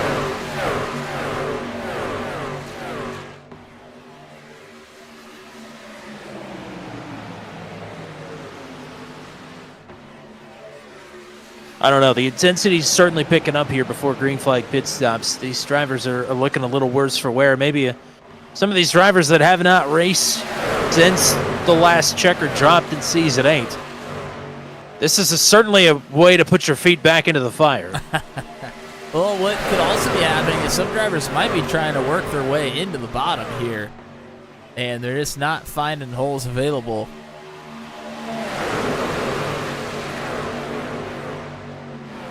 As I would say, next time around, the window is open. Of course, when you start talking about getting to the end of the race, you want to have a few extra laps just in case things go awry. However, I think at this point you would have 4 or 5 extra laps should a caution come out. So I think that window is now open here. I'm going to guess it's going to be another 3 or 4 laps before we see a large majority come in. Corey Rutherford hanging out with us. The race, depending on who you ask, is going very well. Caution-free so far. Lots of lead changes among quite a few different leaders. Pretty entertaining so far. Oh, here comes here we Broke go. Guy Racing. McKinnon, Poliski, and Vroman are in. And they are 2 for 2 on clean entries. For the most part, it worked out for him last time. Yeah, they weren't the problem last time. That's for sure. Yeah. The other thing is a lot of this field is still double file. The field went single file almost immediately the last time Broke Guy came in early. I think they're going to get a little bit more benefit here for right now, although you start seeing the back of the double file starting to sneak into the bottom already. Corey Rutherford good at reading the tea leaves. Yes, it's quite possible. Before Broke Guy peeled off there, the top 20 drivers were in touch with the lead pack, and I would say probably 6 or 7 more lap trucks that had been adjusted after multiple drivers had issues on green flag pit stop, pit entry, including some of the heavy hitters. Hayden Palumbo, both the sergeants, Luke Peterson. I say Peterson is got to be feeling a bit chapped right now. He's leading this line. He's looked very good, and he's in the lucky dog position, but that's not going to mean much if the caution never comes out. Check in on Broke Guy. They are being swallowed up by some of the folks that are not with the lead pack, and I don't think that's going to work out in their favor. So what we thought might work for them suddenly seems to maybe not be the case.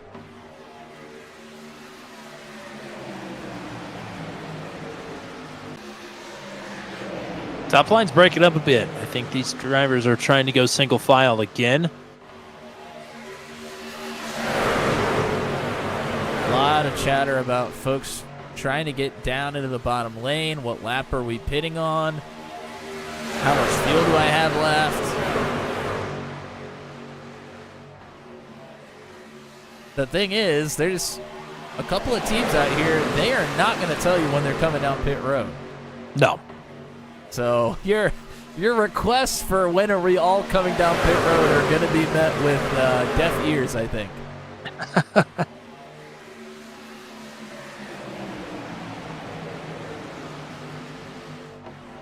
A couple of these smaller teams are separated from their help. Team 199 and 200 are scattered to the winds. Ryan Dye is in this lead pack. The other two are not. NCR Racing is broken up currently. 939 is half together, half not. Update on Broke Guy. They have put themselves single file with those trucks that were running right around them. And I think they're in a good spot right now.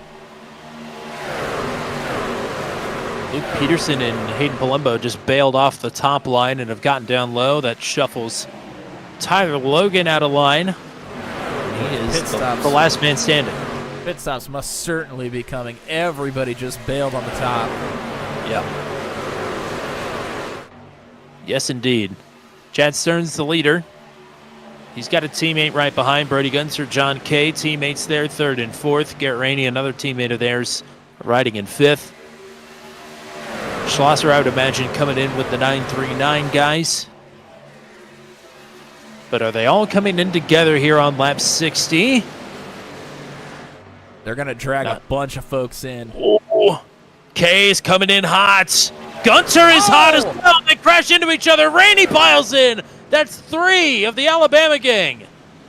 All together, separate but unified in disaster. Gunter and Kay both driving into their pit stall backwards. And that was a mess. I think Josh Monticek pieced that as well. Wow, things are suddenly looking very good for Broke Guy right now. That was Disaster Class 101. Stearns, Freed, and Schlosser. Excuse me, just Stearns and Freed. They're coming in. They can breathe a bit easier.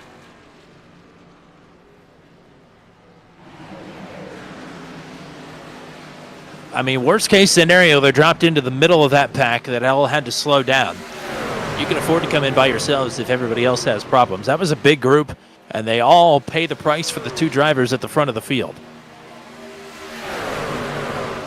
Thing is, there's a long train of drivers with Broke Guy. Instead of just the 3 of them, I think a lot of these drivers are going to be able to latch on. Or at least quite a few.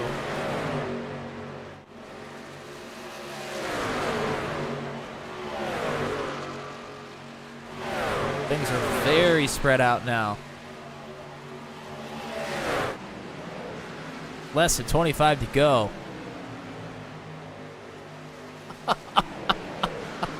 Corey Rutherford is not wrong. Yeah, that was not great. It's weird, they both got, even Garrett Rainey, they all 3 got loose separately and then all collided simultaneously. Yeah, it was a mess for sure.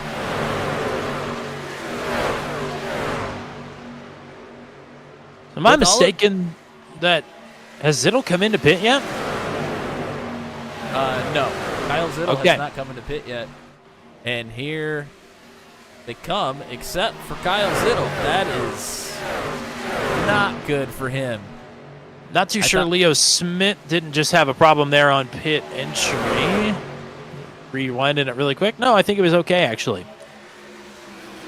So I was thinking all of those drivers were going to come in together, but Zittel did not come in with them. So now the thing is, Zittel is with this pack here, so he should still be good to latch onto them, you would think, as long as he has a decent pit stop.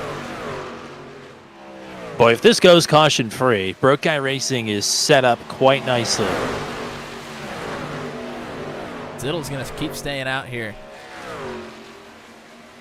Look at this. Paul Ellison working the top side now. He's trying to get to the lead. With help from the lapped Luke Peterson. A big hit to the Alabama gang with what just happened to Rainey and Kay and Gunter. But they're not out of it yet. Ellison just as capable as those other 3 on the super speedways. Whoa! Peterson a great pusher, and now Froman is going to get out of line and try a late call. Just a bit. But he's trying to dictate the pace here for Broke Guy to be in control of both lanes. I think he was already in front of Ellison when he said, "I'm going high." Very interesting mix of drivers in this lead pack. Again, still waiting a pit stop from Kyle Zittel here inside the top 5. But the drivers in this lead pack contending for the win currently as it stands. with 21 laps to go. McKinnon, Roman, Poliski, Ellison, Schlosser, Freed, Stearns, the rookie Greg Bradshaw, Tyler Logan, and Ryan Dye. Those are the 11 drivers that are hooked up here in the lead pack. Again, with Zittel soon to make a pit stop here, it will leave us with 10. Now, there are lap down trucks in this mix as well. Luke Peterson and William McKellar. But I believe McKellar is yet to make his pit stop as well.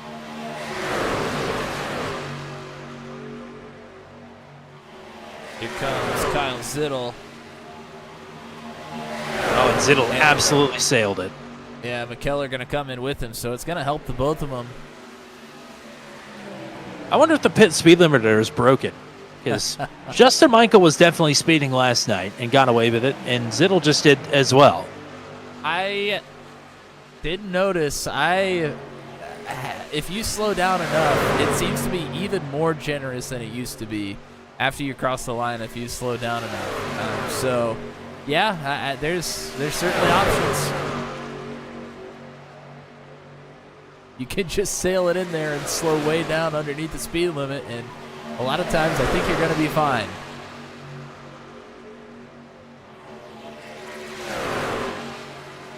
What a cast of characters up here. Boy, this is going to get interesting. They're also going to catch some more lapped cars.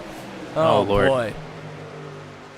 Next closest group is over 10 seconds behind Jan Van Leer, and they are not gaining on this group. So, without a caution, this is the contingent right here. These 10 drivers. I mean, as Roman got shuffled out, Ellison going to get through underneath. After the duels, did you think we were going to get to this point in the race without a caution? Not without a caution, but, Duel 2 was promising. But, I figured it was 3 cautions promising, not 0 cautions promising. Very surprised. But it is Daytona, so I'm not banking on us making it all the way to the end.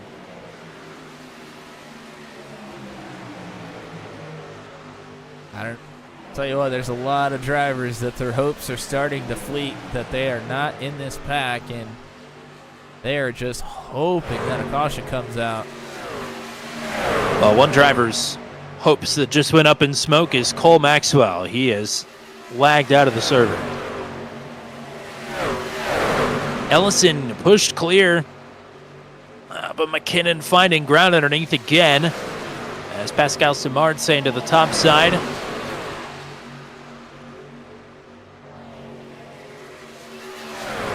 All these super speedway heavy hitters, not really surprised to see anybody in this lead pack other than Greg Bradshaw, who we know absolutely nothing about. Tonight's his first Venom Truck Series start, and he's up here maybe with a shot to win the damn thing.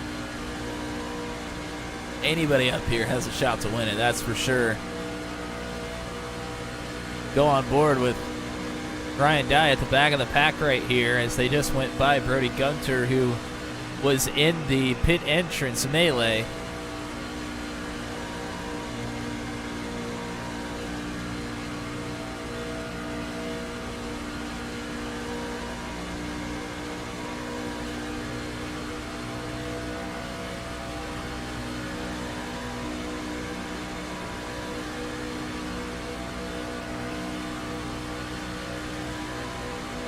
Ryan's going to pull up next to Bradshaw. Bradshaw sticking to the top. Dye can move forward on the bottoms should he choose to do so, but with this lapped truck group on the bottom, it's kind of hard to know where you want to be here. Where you want to be is not wrecked if things start to go wrong. So he's leaving himself plenty of space to make an evasive maneuver if he needs to.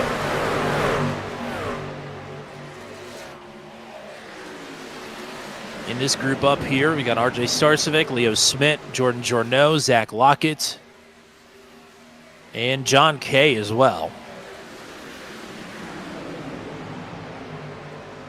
McKinnon, Poliski, and Schlosser looking to make their way around the outside here. Now they're going to look to the inside as the lap cars are split up. John Kay on the bottom, everybody else is on the top. There's another slower group here ahead with William McKellar boy. and Kyle Zittel. So we've got 3 different speeds, not counting the leaders, and McKinnon gonna send it. Why not? Are we surprised? McKinnon right up the gut. Definitely not surprised, but it is a ballsy move to put it up the middle. Oh, man, it's tight. Why not send the fullback right up the gut into the blitz? Whoa! Whoa! Poliski! Wow. This is unnerving for sure, for everybody. I don't have any hope of going caution-free at this point. Not anymore. Things just changed. I'll tell you what else changed is the drivers that were in the back half of this lead pack, they have nowhere to go now. They have no moves to make with the lap trucks in their way on the bottom and the top. This just got very, very confusing for a lot of folks. Yeah, all these lap trucks are perfectly healthy. So they're going to be able to do exactly what they're doing now, which is be in the way. That's not any shade to them, but that is exactly what's happening here.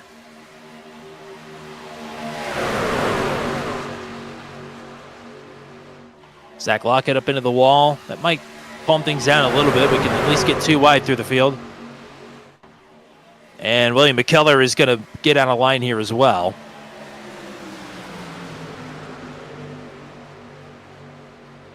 So 2 lap trucks lead the bottom line. That's Kyle Zittel and John Kay. Jeremy McKinnon is the leader on the top.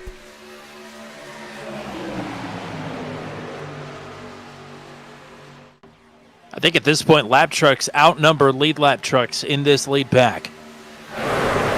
Very Certainly interesting. up at the front. Yeah, Zittel, Kay, Peterson, Leo Smits, Jordan Jornell, RJ Starcevic, Zach Lockett, all lapped down. William McKellar as well. As Paul Ellison sending it up the middle. Oh, boy.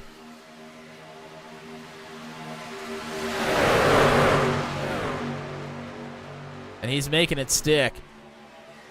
Freed and Stern's going to get kind of shuffled out here. They were on the top lane, and now they're on the very top lane with no help.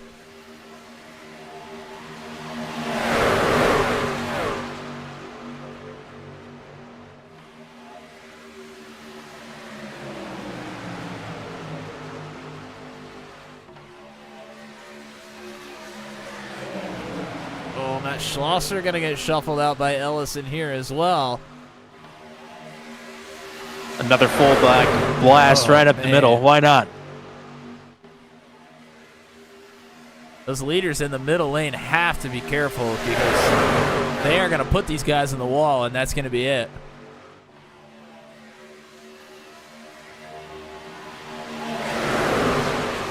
Freed looked a little light there on the top side. I mean, Schlosser is getting pinched basically up to the wall at multiple points here. 10 laps to go. Lap cars laying out a minefield here for the leaders as there's Freed into the wall. Stearns into the back of him. They don't crash, but they are going backwards in a hurry.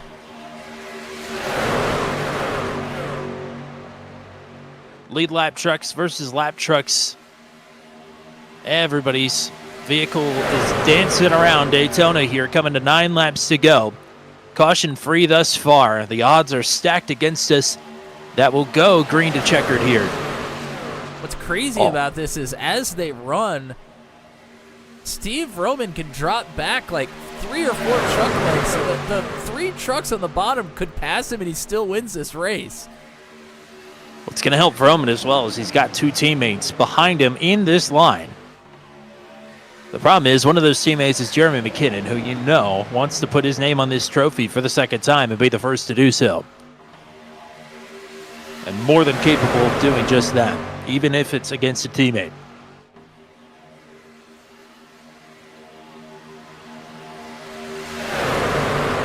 Boy, I can't imagine what it's like to be one of these drivers right now. My heart is pumping big time, and I'm just sitting here watching it. Lap trucks in the bottom starting to pull out in front a little bit here. 8 laps to go. That might allow Ryan Dye to get in the mix. He's the first lead lap truck here on the bottom. But one way or another, he is boxed out currently if these lap trucks don't find a way out.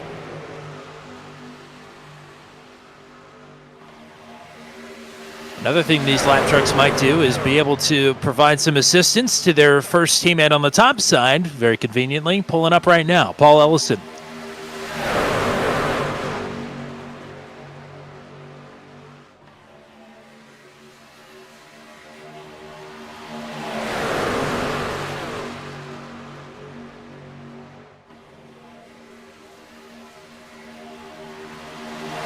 It's certainly about to get dicey. Is it going to get Ryan dicey? That's the question. It's certainly possible at this point. That 20 truck is right there.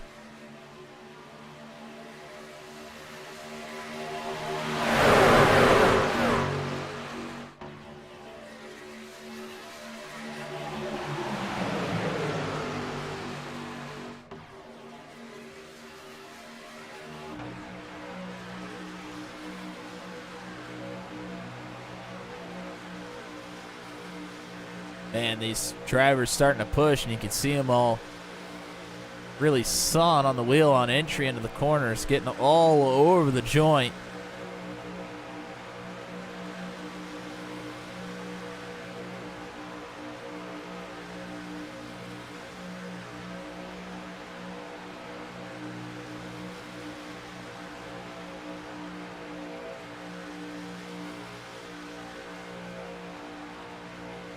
If they cross a line like this, I think Broke Guy would have 1, 2, 3, and they're all in line on the top. That is ridiculous.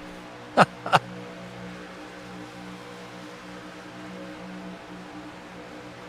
calm as things are right now, coming to 5 to go, I would imagine some pieces are going to get put in place here pretty quickly.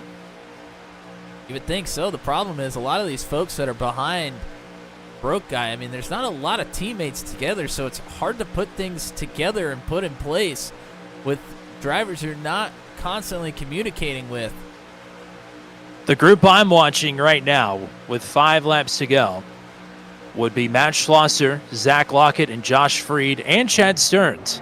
Schlosser not on a team, but if he was on a team, he'd very much be on the team that he left last season, and they are all together here.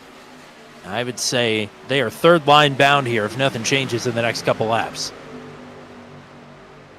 And that will certainly shuffle things up rather quickly. That third line's so tough to run, though, because the middle lane is occupying so much of the space that you need. They're like really kind of letting a truck length in between themselves and the bottom, and it's just leaves you with nowhere to go on the top. You might have to try and split the middle here. Force them to the top side. You certainly don't. You don't want to go 3 wide here at Daytona, but what will you do for a win in the Venom Truck Series? You'll go 3 wide at Daytona. That's what you'll do. Exactly. Now, there's some more lap trucks that were just 3 abreast at one point up here in front of them.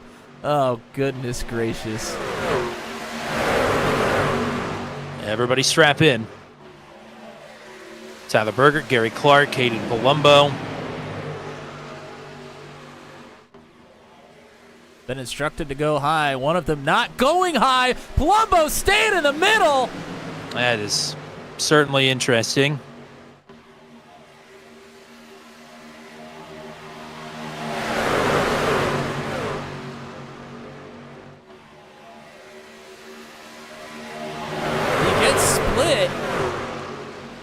That could have been bad.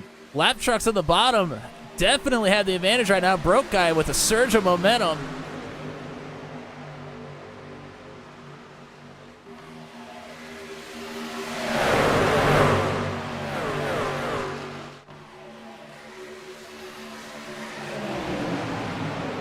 Ryan Dye still the front lead truck on the bottom, but he sits fourth in line.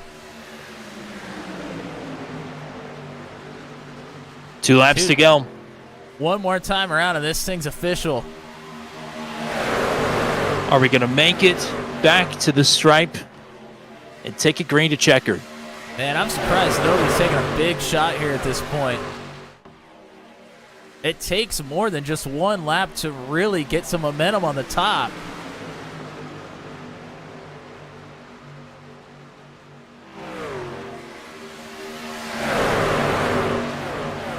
Zittel is leading the bottom line, but he, John Kay, and Luke Peterson all a lap down. It's Steve Vroman, the leader right now. And Vroman got super loose there off of 4. White flag. We're going from the green to the checkers, caution free. Vroman in control. McKinnon in second. Poliski in third, side by side with Ryan Dye, 4th position. The bottom has a ton of momentum. Ryan Dye in the bottom looking pretty decent right now. If he can find a way through, here's Ellison moving to the top side now. Dye has nowhere to go. The lap trucks are going to stay in line. Can McKinnon make a move? McKinnon going to go to the top side. He turns his teammate! Ryan Dye gets through!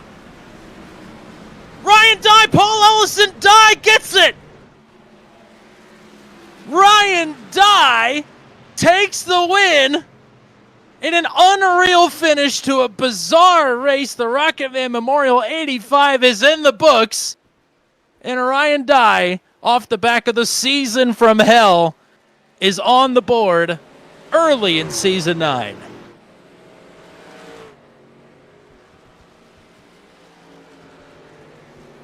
Golly.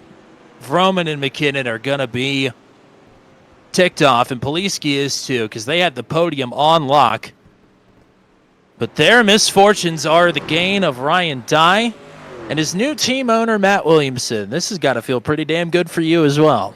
Wow, I'll talk to him about it here in a little bit, but man, for him to come on board after the season he had in season number 8 and to kick it off with a win, I mean, this feels pretty good for me as well, but I can't imagine how it feels for the driver, the number 20.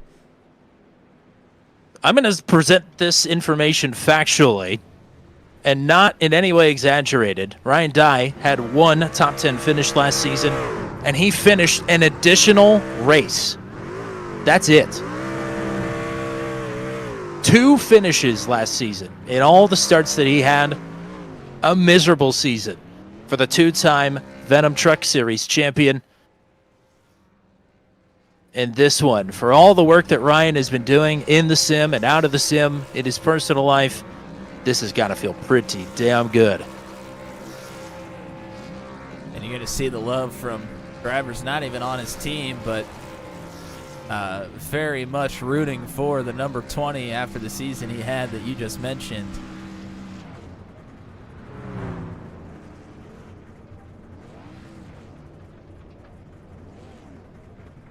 I think Ryan would have taken a finish here tonight, to Corey's point in the chat, but instead he'll take career victory number 7.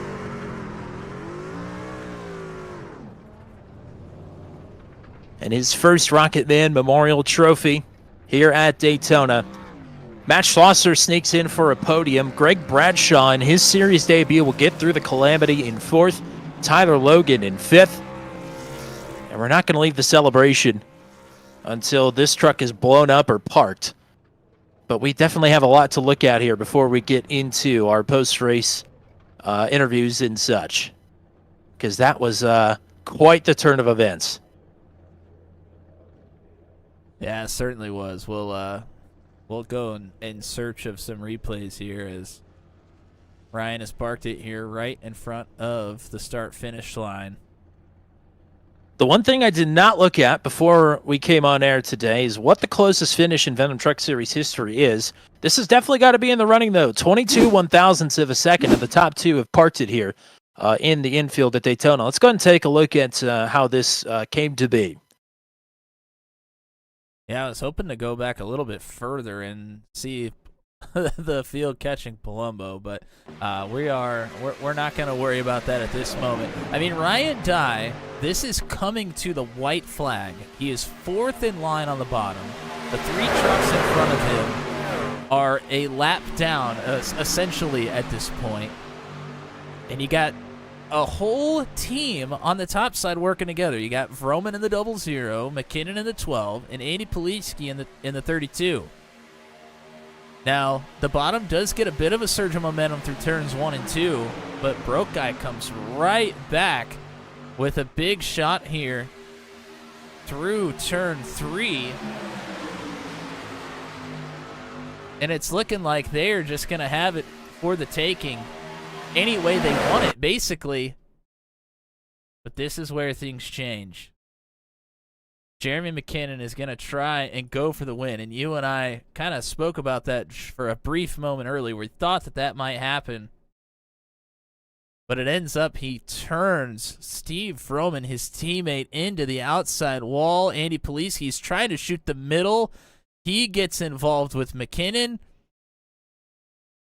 And the rest of these drivers are lap trucks. Zittel and Kay not in it for the win. The only couple that are left are Ryan Dye and Paul Ellison. Ellison did have a run, but Dye got to the line first.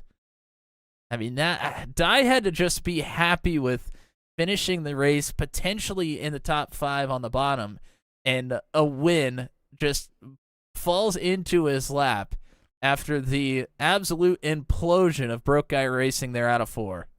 And the irony of it all is Ryan Dye would not have won from where he was at without the tow that he got from Paul Ellison's teammates. Wow, that was one of the strangest Daytona races I have ever seen. Certainly, maybe the strangest Venom Truck Series race we've ever had. On the channel, at least. There have been a couple where they've accidentally raced at a track at night with no lights. But wow, this one played out very weirdly. Well, what do you say we get to the official finishing order here? Absolutely. There are some cool names in this top 10, not the least of which is Ryan Dye on the top of the heap. We'll talk to him. We'll talk to, I'm sure, still a very excited Paul Ellison here in second. Matt Schlosser going to be on for the podium here tonight as well. Greg Bradshaw in his series debut. How about a P4 for him? Nicely done. Welcome to the Venom Truck Series. Tyler Logan will finish in 5th. Josh Freed in 6th. Andy Poliski will finish in 7th. It'll be Jeremy McKinnon in 8th. Chad Stearns in 9th. And Steve Vroman will, I guess, at least get a top 10 out of the deal tonight. He's got to be pretty upset with that, I would imagine, though. Austin Holyfield, your pole sitter, will finish in the 11th. Jan Van Leer in 12th. Brian Mitchell, in his return to the series, will finish in P13. Brantley Gainey in 14th. Joshua Matacek, last driver on the lead lap, in 15th. Kyle Zittel. I guess I don't know why Kyle Zittel technically isn't a lead lap finisher as well, but it doesn't really mean anything because he'll finish in 16th. Leo Smith will finish in 17th. Zach Lockett, Tyler Bergert, Jordan Jorno will round out the top 20. Luke Peterson in 21st. RJ Starcevic 22nd. Garrett Rainey in 23rd. Eric Breeding and John Kay, the top 25. William McKellar in 26th. It's Gary Clark in 27th. Hayden Palumbo, Brody Gunter, and Paul Sargent, the top 30. Kevin Sargent in 31st. Pascal Samard in 32nd.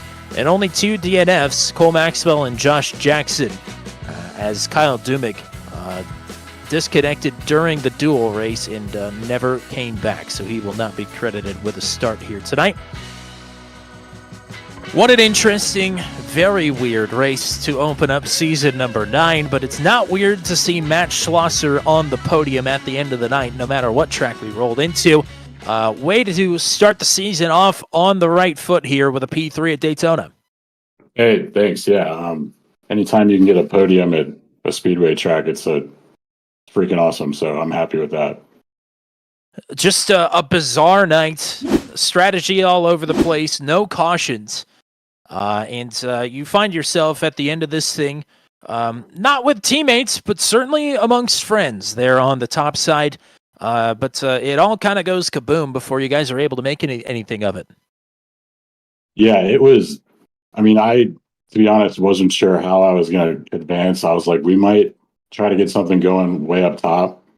Paul actually tried it too, and I was going to follow him, and I was like, maybe I'll get some guys behind me, but it was either the tire wear, the third lane just couldn't have the speed, or maybe we just didn't get a good enough line going. But I came off turn 4 and saw smoke and spinning trucks, and I think I was halfway through I think I was closer to pit road than the racetrack going through the grass. So I was able to hold it straight with some damage, half spinning out, and survive that. So I guess that was the Joker route, was I was doing there on the last bit there.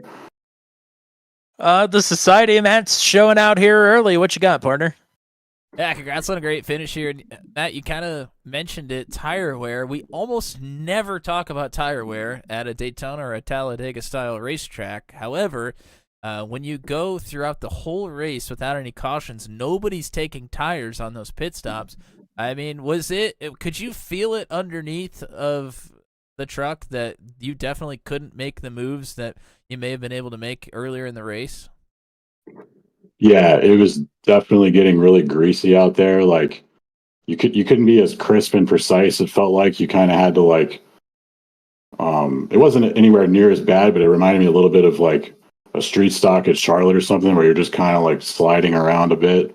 If it had been a day race, I don't even know what that would have been like. But I think the biggest impact was the final green flag stops. A lot of people got caught out by just not having the stopping power. I saw several people spin. I almost sped. I barely got it down to the right speed. And yeah, tire wear was really interesting. It made it hard to confidently make moves at the end. There was a couple times I tried to stick it 3 wide, and I was like, everyone's kind of like washing around, and it just looked sketchy. And I was like, I want to at least get to the last lap before I crash. So it was crazy with the tire wear for sure. Good first night. I guess it's your 3rd season with the Venom Truck Series, and you've had 3 different numbers as well. But 04 looking pretty good on the side of the truck here to kick things off, and you'll take the hard charger to boot here. So a pretty good night here at Daytona, all things considered. Congrats on career podium number 9 here with the Venom Truck Series. Anybody want to shout out or thank? Yeah, sure. Yeah. Shout out to Turn 200 as always. Everybody in Venom. That was a hell of a race. I mean, it was really fun to race in a pack with everybody here, and you can tell there's a lot of emphasis put on quality of racing on the speedways and being able to trust everyone around you and not worry about too many crashes is an awesome thing. So it was a great race. Shout out to Ryan Dye. Super happy for him to get the win, and Paul as well. That's a really cool couple guys to finish behind. So that's awesome for them. And yeah, that's pretty much it. Do you want a quick plug for Special Stage before we let you go as well? Oh yeah, that's a good idea. Yeah. So if anybody out there enjoys Jumpy Trucks Pro 2 lights, we've got an exciting little series coming up on Turn 200 on Friday night, starting in a couple of weeks. So if you're interested, feel free to send me a PM on Discord, or you might find one of the Discord links I've floated around. But super excited for that. I did some practice for it sliding through the grass in this very race, so I'm feeling good about my chances on the sliding on the pro truck. So yeah, that's going to be a good time, and appreciate you guys at Turn 200 for hosting that one, and it's going to be awesome.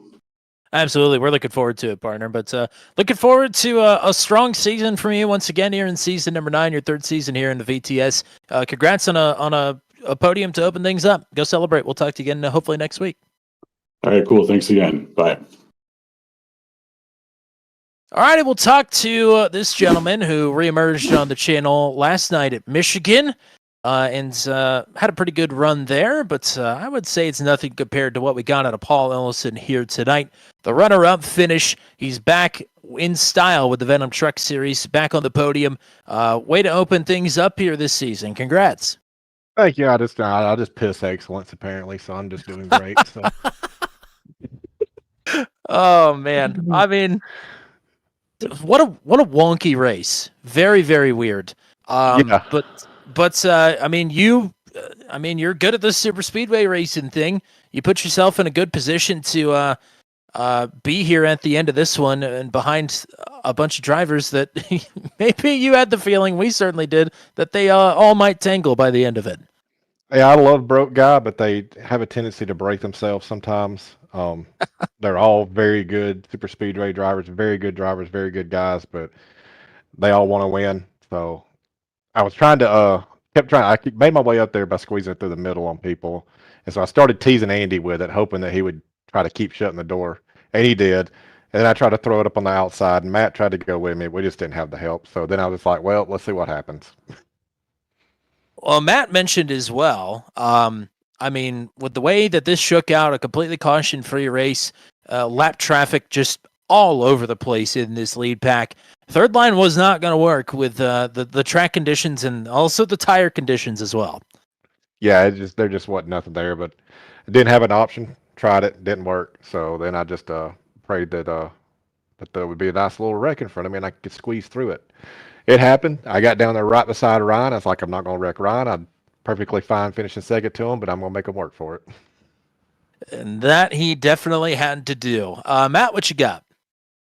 Yeah, congrats on the second place finish here. Great to get you on the channel and also get an interview with you while you're here for a limited amount of time. Yeah. We talked about, the lap trucks that were there. I mean, when you knew that they were going to be in the pack at the end of the race, I'm sure that your mind kind of starts spinning and trying to figure out what kind of moves you can make, if there are any moves to be made with one of the lanes basically being completely occupied by lap trucks. I mean, even with like 20 to go, how are you trying to figure that in your brain? So the 3 lap trucks on the inside, I believe the 3 lap trucks on the inside were teammates. And they were trying to hold it, as close to the front as they could in case there was a wreck, they could get their laps back. We had discussed them dropping back and let me drop in, but I knew broke guy would probably split up and then try to control both lanes. So I was like, no, keep doing what you're doing. I'll figure it out from back here. So that was really, I just told them, of course, the 3 that were on the inside are excellent drivers, so we just, all you could really do there was just hold it. I just didn't have a whole lot of options. Couldn't squeeze it between Andy, so. Well, we may mention it a couple times on the broadcast, and Matt just alluded to it there. We don't have you for the full season here. It's all good things, but we'll be missing Papa Paul as the season rolls along. What is the plan for season number 9, though? I will race when I can. When I'm home, I'm got to move to a different job position, and I'm going to end up traveling a lot more. So I may be here next week, and then I'll be gone for probably a month or 2 months or something. So I ain't gonna get to see y'all as much, but I'm really glad I get to do this when I can. Well, I'll tell you this much. You set the expectations really high, so now every time that you're on the track, I think you're obligated to get a podium finish. Yeah, well, I mean, I changed teams, dropped down to Super Kick to let the flagship team have full-time drivers. Changed to a Ford, and, here I am in the booth because look what's on my hood, turn 200. Maybe this is just what I needed to be able to actually talk to y'all now, because it didn't happen a lot for a while. Matt and I do like the Fords, and you got Menards on the truck and turn 200. So, I mean, tonight, yeah, I think definitely we pulled some strings, but nah, you didn't need any help all along. You just needed some good luck, and gosh darn it, finally came your way. Finally got some good luck. I just want to say thank you to all my teammates. It's always a blast to run with them. I love these guys. They're super fun to hang out with. Taking this long break, I've kind of just reset a little bit, and I'm just enjoying it now, not stressing about it. I want to give a shout out to Amy, if you're watching. Love you, babe. Miss you. And everybody in the Venom. That was a great race. Caution-free, 3-wide racing. That was what we've wanted for a while now, and it felt great to see everybody be able to do it. And then you and Matt, y'all are just awesome. I love y'all. I hope I can keep, hanging out with y'all for many years to come. That's the plan, partner. We're looking forward to that, and we're looking forward to getting you whenever we can get you here this season. But go party hard, go celebrate the hard-fought P2 here tonight, and we'll talk to you again hopefully very soon. Hopefully. Y'all have a good one. This ought to be an interesting one. Nice ho-hum interview here with Ryan Dye, who I imagine is not going to be fired up at all. He's usually a pretty boring interview anyway, but tonight he will park it in Victory Lane at Daytona at the season opener. Off the back of, we made mention of it, I think every week, maybe one of the worst seasons of racing that there's ever been, and not really of any fault of your own. But whatever demons you had last season, I would imagine they were at least partially exercised here on the final lap tonight. Yeah. when I crossed the line and realized that the two cars in front of me were lap cars, a noise came out of my body, and I don't know what it was. So yeah, I mean that could be demons being exercised, I guess. I think that's what it was. I think it was. Wow, I won a race. I mean, you're awfully good at the super speedway racing thing, though. I don't know. I always fight myself pre-race. Do I go for it? Do I beat Jeremy or do I beat Denny Hamlin? And I don't know that I did either of them today. I was just kind of content to ride around in 20th.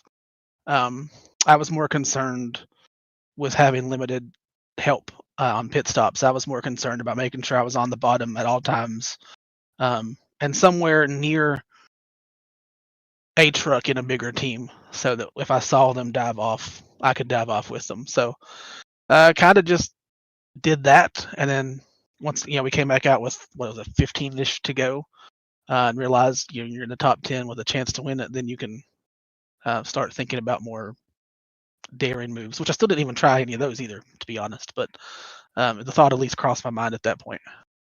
Well, that's the thing, and Matt, I'm sure would agree with this as well. The plethora of super speedway racing that we've done, I'm often one to do the hang back Denny Hamlin strategy, like you mentioned. The thing about that is you have to be very heads up on your pit stops, aggressive on your pit entries, and especially in a night like tonight, where if you were not broke guy racing, all hell broke loose on your pit stop entries every single time. I think that's a testament to how well you got on and off pit road and kept yourself out of trouble here tonight, to end up in this lead pack of just 10 cars at the end of the night. Yeah, well, if you go back and watch the first pit stop, I don't know if you would say that it was clean. Clean enough. I was definitely at least a 45-degree angle at one point.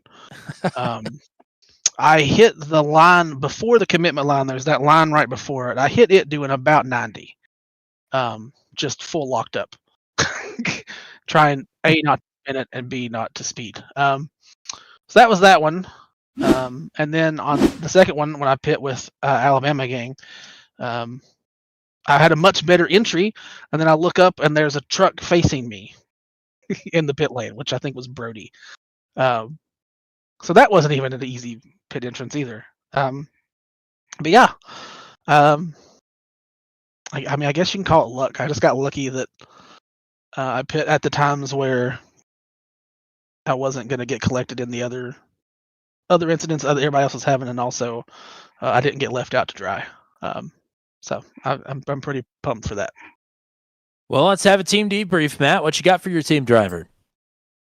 First of all, massive congratulations. I mean, it seems like just an era of new beginnings for Ryan Dye here. I mean, you're on a new team. You got new sponsors. A team that this is the first race of Team 199, and we just got our first win, by the way. You got Planet Fitness on the side of the truck. I mean, this just seems like all things are headed in the right direction for Ryan Dye in the number 20 right now. Yeah, I think I came in last season with the update on the trucks, the way that they were handling. I think I came into the season way too negatively, kind of on the thoughts of I knew I was going to struggle because the trucks are going to be looser, and that's not necessarily what I prefer. So I think I came into it almost with the expectation of failure, which I guess manifested itself in what I think is the worst season in the history of iRacing. But I came into this one tonight thinking, whatever happens, happens. I feel better about the season, and maybe that's because I have such an awesome team owner. Love you, Tommy. Whoa! Wow.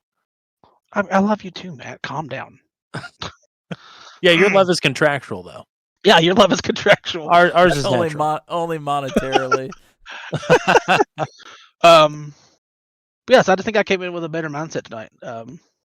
I'm not going to take this season so seriously as I tried to do last year, and I feel like that's what got me in trouble last year. Is I was trying almost too hard to have a good season, and it backfired. So I think this year we're going to be more. We'll go out there and have some fun, and whatever happens, happens. Well, for whatever it's worth, first of all, I didn't say it because I was kind of joking in the intro, but massive congratulations on the victory. And for whatever it's worth, between you and me, I'm very proud of you because that was just it was hard to watch last season. And again, it wasn't even really necessarily your fault. It seemed like every week you got wiped out by this person or that person. And sure, a couple of mistakes in the middle there as well. But, I mean, those will come naturally if you just don't have any momentum at all. But to stick it out for the season and then to come back new and improved, better than ever, seemingly anyway, because we're 1 for 1 on the season, I think that is a massive testament to some pretty great work that you've put in and out of the sim here. So congratulations to you. And here is to many, many more. And the time is yours now as a winner of the Rocketman Memorial 85 to shout out whoever and whatever you like. Just before I shout everybody out, we are going to Las Vegas next week, which is a track that I have won at before in Venom. So, we'll see what happens. Shout out to Matt for being my team owner, and shout out to you for being a quasi team owner rival. I don't know. Are you like I own Matt, so. There we go. So so thank you to you. Thank to both of y'all for continuing to broadcast this league. I truly think that Venom would not be as strong as it is today if we didn't hook up with you guys in season 5. Thanks to my teammtes Pascal was there tonight, but he's Certainly. on team 200 though, isn't he? Mm-hmm. So, like a quasi teammate was in there with me. I didn't know he was in there for the longest time, and then all of a sudden I heard French being spoken. Was very confused, and then I actually pulled up Discord in the middle of the race to see, oh, okay, Pascal's in here with me. So thanks to him, he got some nice words to say after the race was over. That's pretty cool. Thanks to Paul Ellison for racing me clean. There's not a world in which I think Paul Ellison doesn't race anybody clean, but it's nice to know when I looked up in the mirror and saw who was behind me. I wasn't going to block him into a wreck, and I knew that he wasn't going to wreck me either. We were just going to drag race it out and see who won. So thank you to him for being awesome as he is. Thanks to the league. But we had 35 trucks tonight. That's pretty good. Thanks to Ziddle for kind of taking over the workload that I used to do in this league. He is knocking it out of the park, and I know it doesn't go unnoticed. And the league council right now is meeting as we speak to watch all of the incidents and stuff. So shout out to them as well.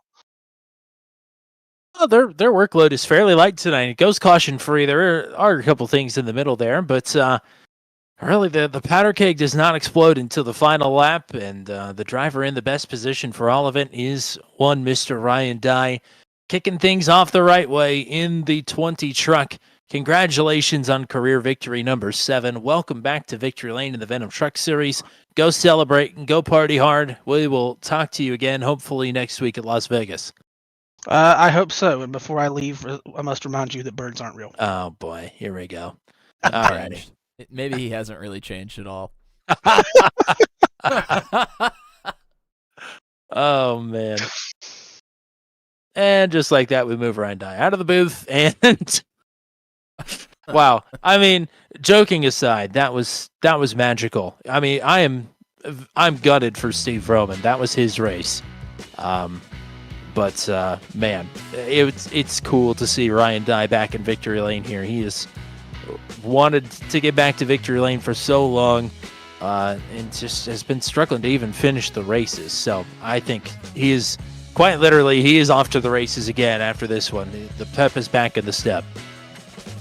Yeah, I mean, when he was sitting there on the bottom and knowing the history of season 8 for him, there was just something that I was like, man, he's got a chance to do this, and it would be magical. I just didn't think it would happen. I mean, Broke Guy absolutely dominated this entire race. They dominated it on the strategy. They dominated it by sticking together. And, wow, lo and behold, on the very final lap out of turn 4, that all went kablooey. And, yeah, Ryan Dye was there to pick up the pieces. Kind of an unbelievable night, to be honest. We've already alluded to one of the weirdest and the strangest races we've ever seen, but I think with the amount of talent we have here in the Venom Truck Series, I don't think I think we're in for just one of those seasons where there's going to be a lot of different winners, a lot of potentially caution-free races, and things are going to get kind of interesting here in season number 9, I think. So I think this is just a testament for what's to come here. So you're not going to want to miss it. Thank you to everybody that was here with us tonight. Jordan Jorno hopped in here at the end after the race. Thanks for tuning in and racing with us and watching and chatting. Shout out also to some other drivers, John K., RJ Starcevic. Shout out to Zach Lockett, who was also in the race. Cole Maxwell, Tyler Bergert, they were all here. Also to Corey Rithford for chatting here with us for a while. Always appreciate talking to Corey. And Flinky Roberts, the appearance from the Flinkster. Hopefully he's going to be on the racetrack at least for Bristol Dirt here this season to take that championship and retain it. He's the reigning Bristol Dirt champion, and would love to see him try and go for it again. Shout out to It's Gabe Plays. Bailey Monachek always hanging out with us here whenever Josh is racing. Always appreciate that. James Lehman. Rob Williams, Lisa Kelly, Ty Coleman, James Coleman, the Coleman family cheering on Austin Holyfield. Lindsay G, always in the chat on a Tuesday. Good to hear from her again now that we are back on Tuesdays. Amy Phillips, the Goal 60, Hunter Engrav. I think that's everybody. That was quite the list, so thank you to everybody that was tuning in here with us tonight. Tommy, we have plenty of truck racing on the channel coming up, but I don't think we have anything else for the rest of the week. We're going to get back at it on Monday night. Yeah, I'm talking to Matt Schlosser earlier. Jumpy trucks start in February, so we got a couple weeks yet before we are going special stage racing. We'll be sure to let you know when that is happening. And like he said, if you want to hop on the Jumpy truck train, come and hit up Matt Schlosser, hit up me in Discord. We'll get you invited to the special stage Discord server. But yes, truck racing Monday night, Truck 200. The truck is in the Rockingham, for the first and only time in series history. 8:30 p.m. Eastern time for that. And next Tuesday night, Venom Truck Series rolls right into round number 2 at Las Vegas, 8:15 p.m. Eastern time for that one. And it's 21 weeks straight. There are no off weeks in season number 9, 21 weeks, including the All-Star race, which is at Monza, right-turning oval of all places. The unholiest of tracks. Very excited for that one in half the season's time. But we got a lot of racing between now and then. Las Vegas next week, 8:15 p.m. Eastern time for Venom Truck Series, round number 2 of season number 9. That's all we got for you here tonight, folks. What a night it was. A very weird one, but a very cool one.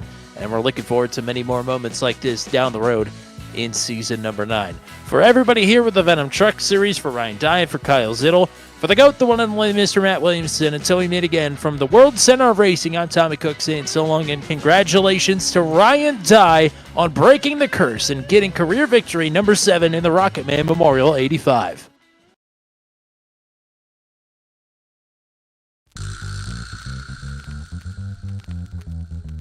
This has been a live broadcast on Turn 200. Be sure to hit subscribe and hit the bell to get notified of when we go live next. Thank you very much for joining us, and we'll see you again soon.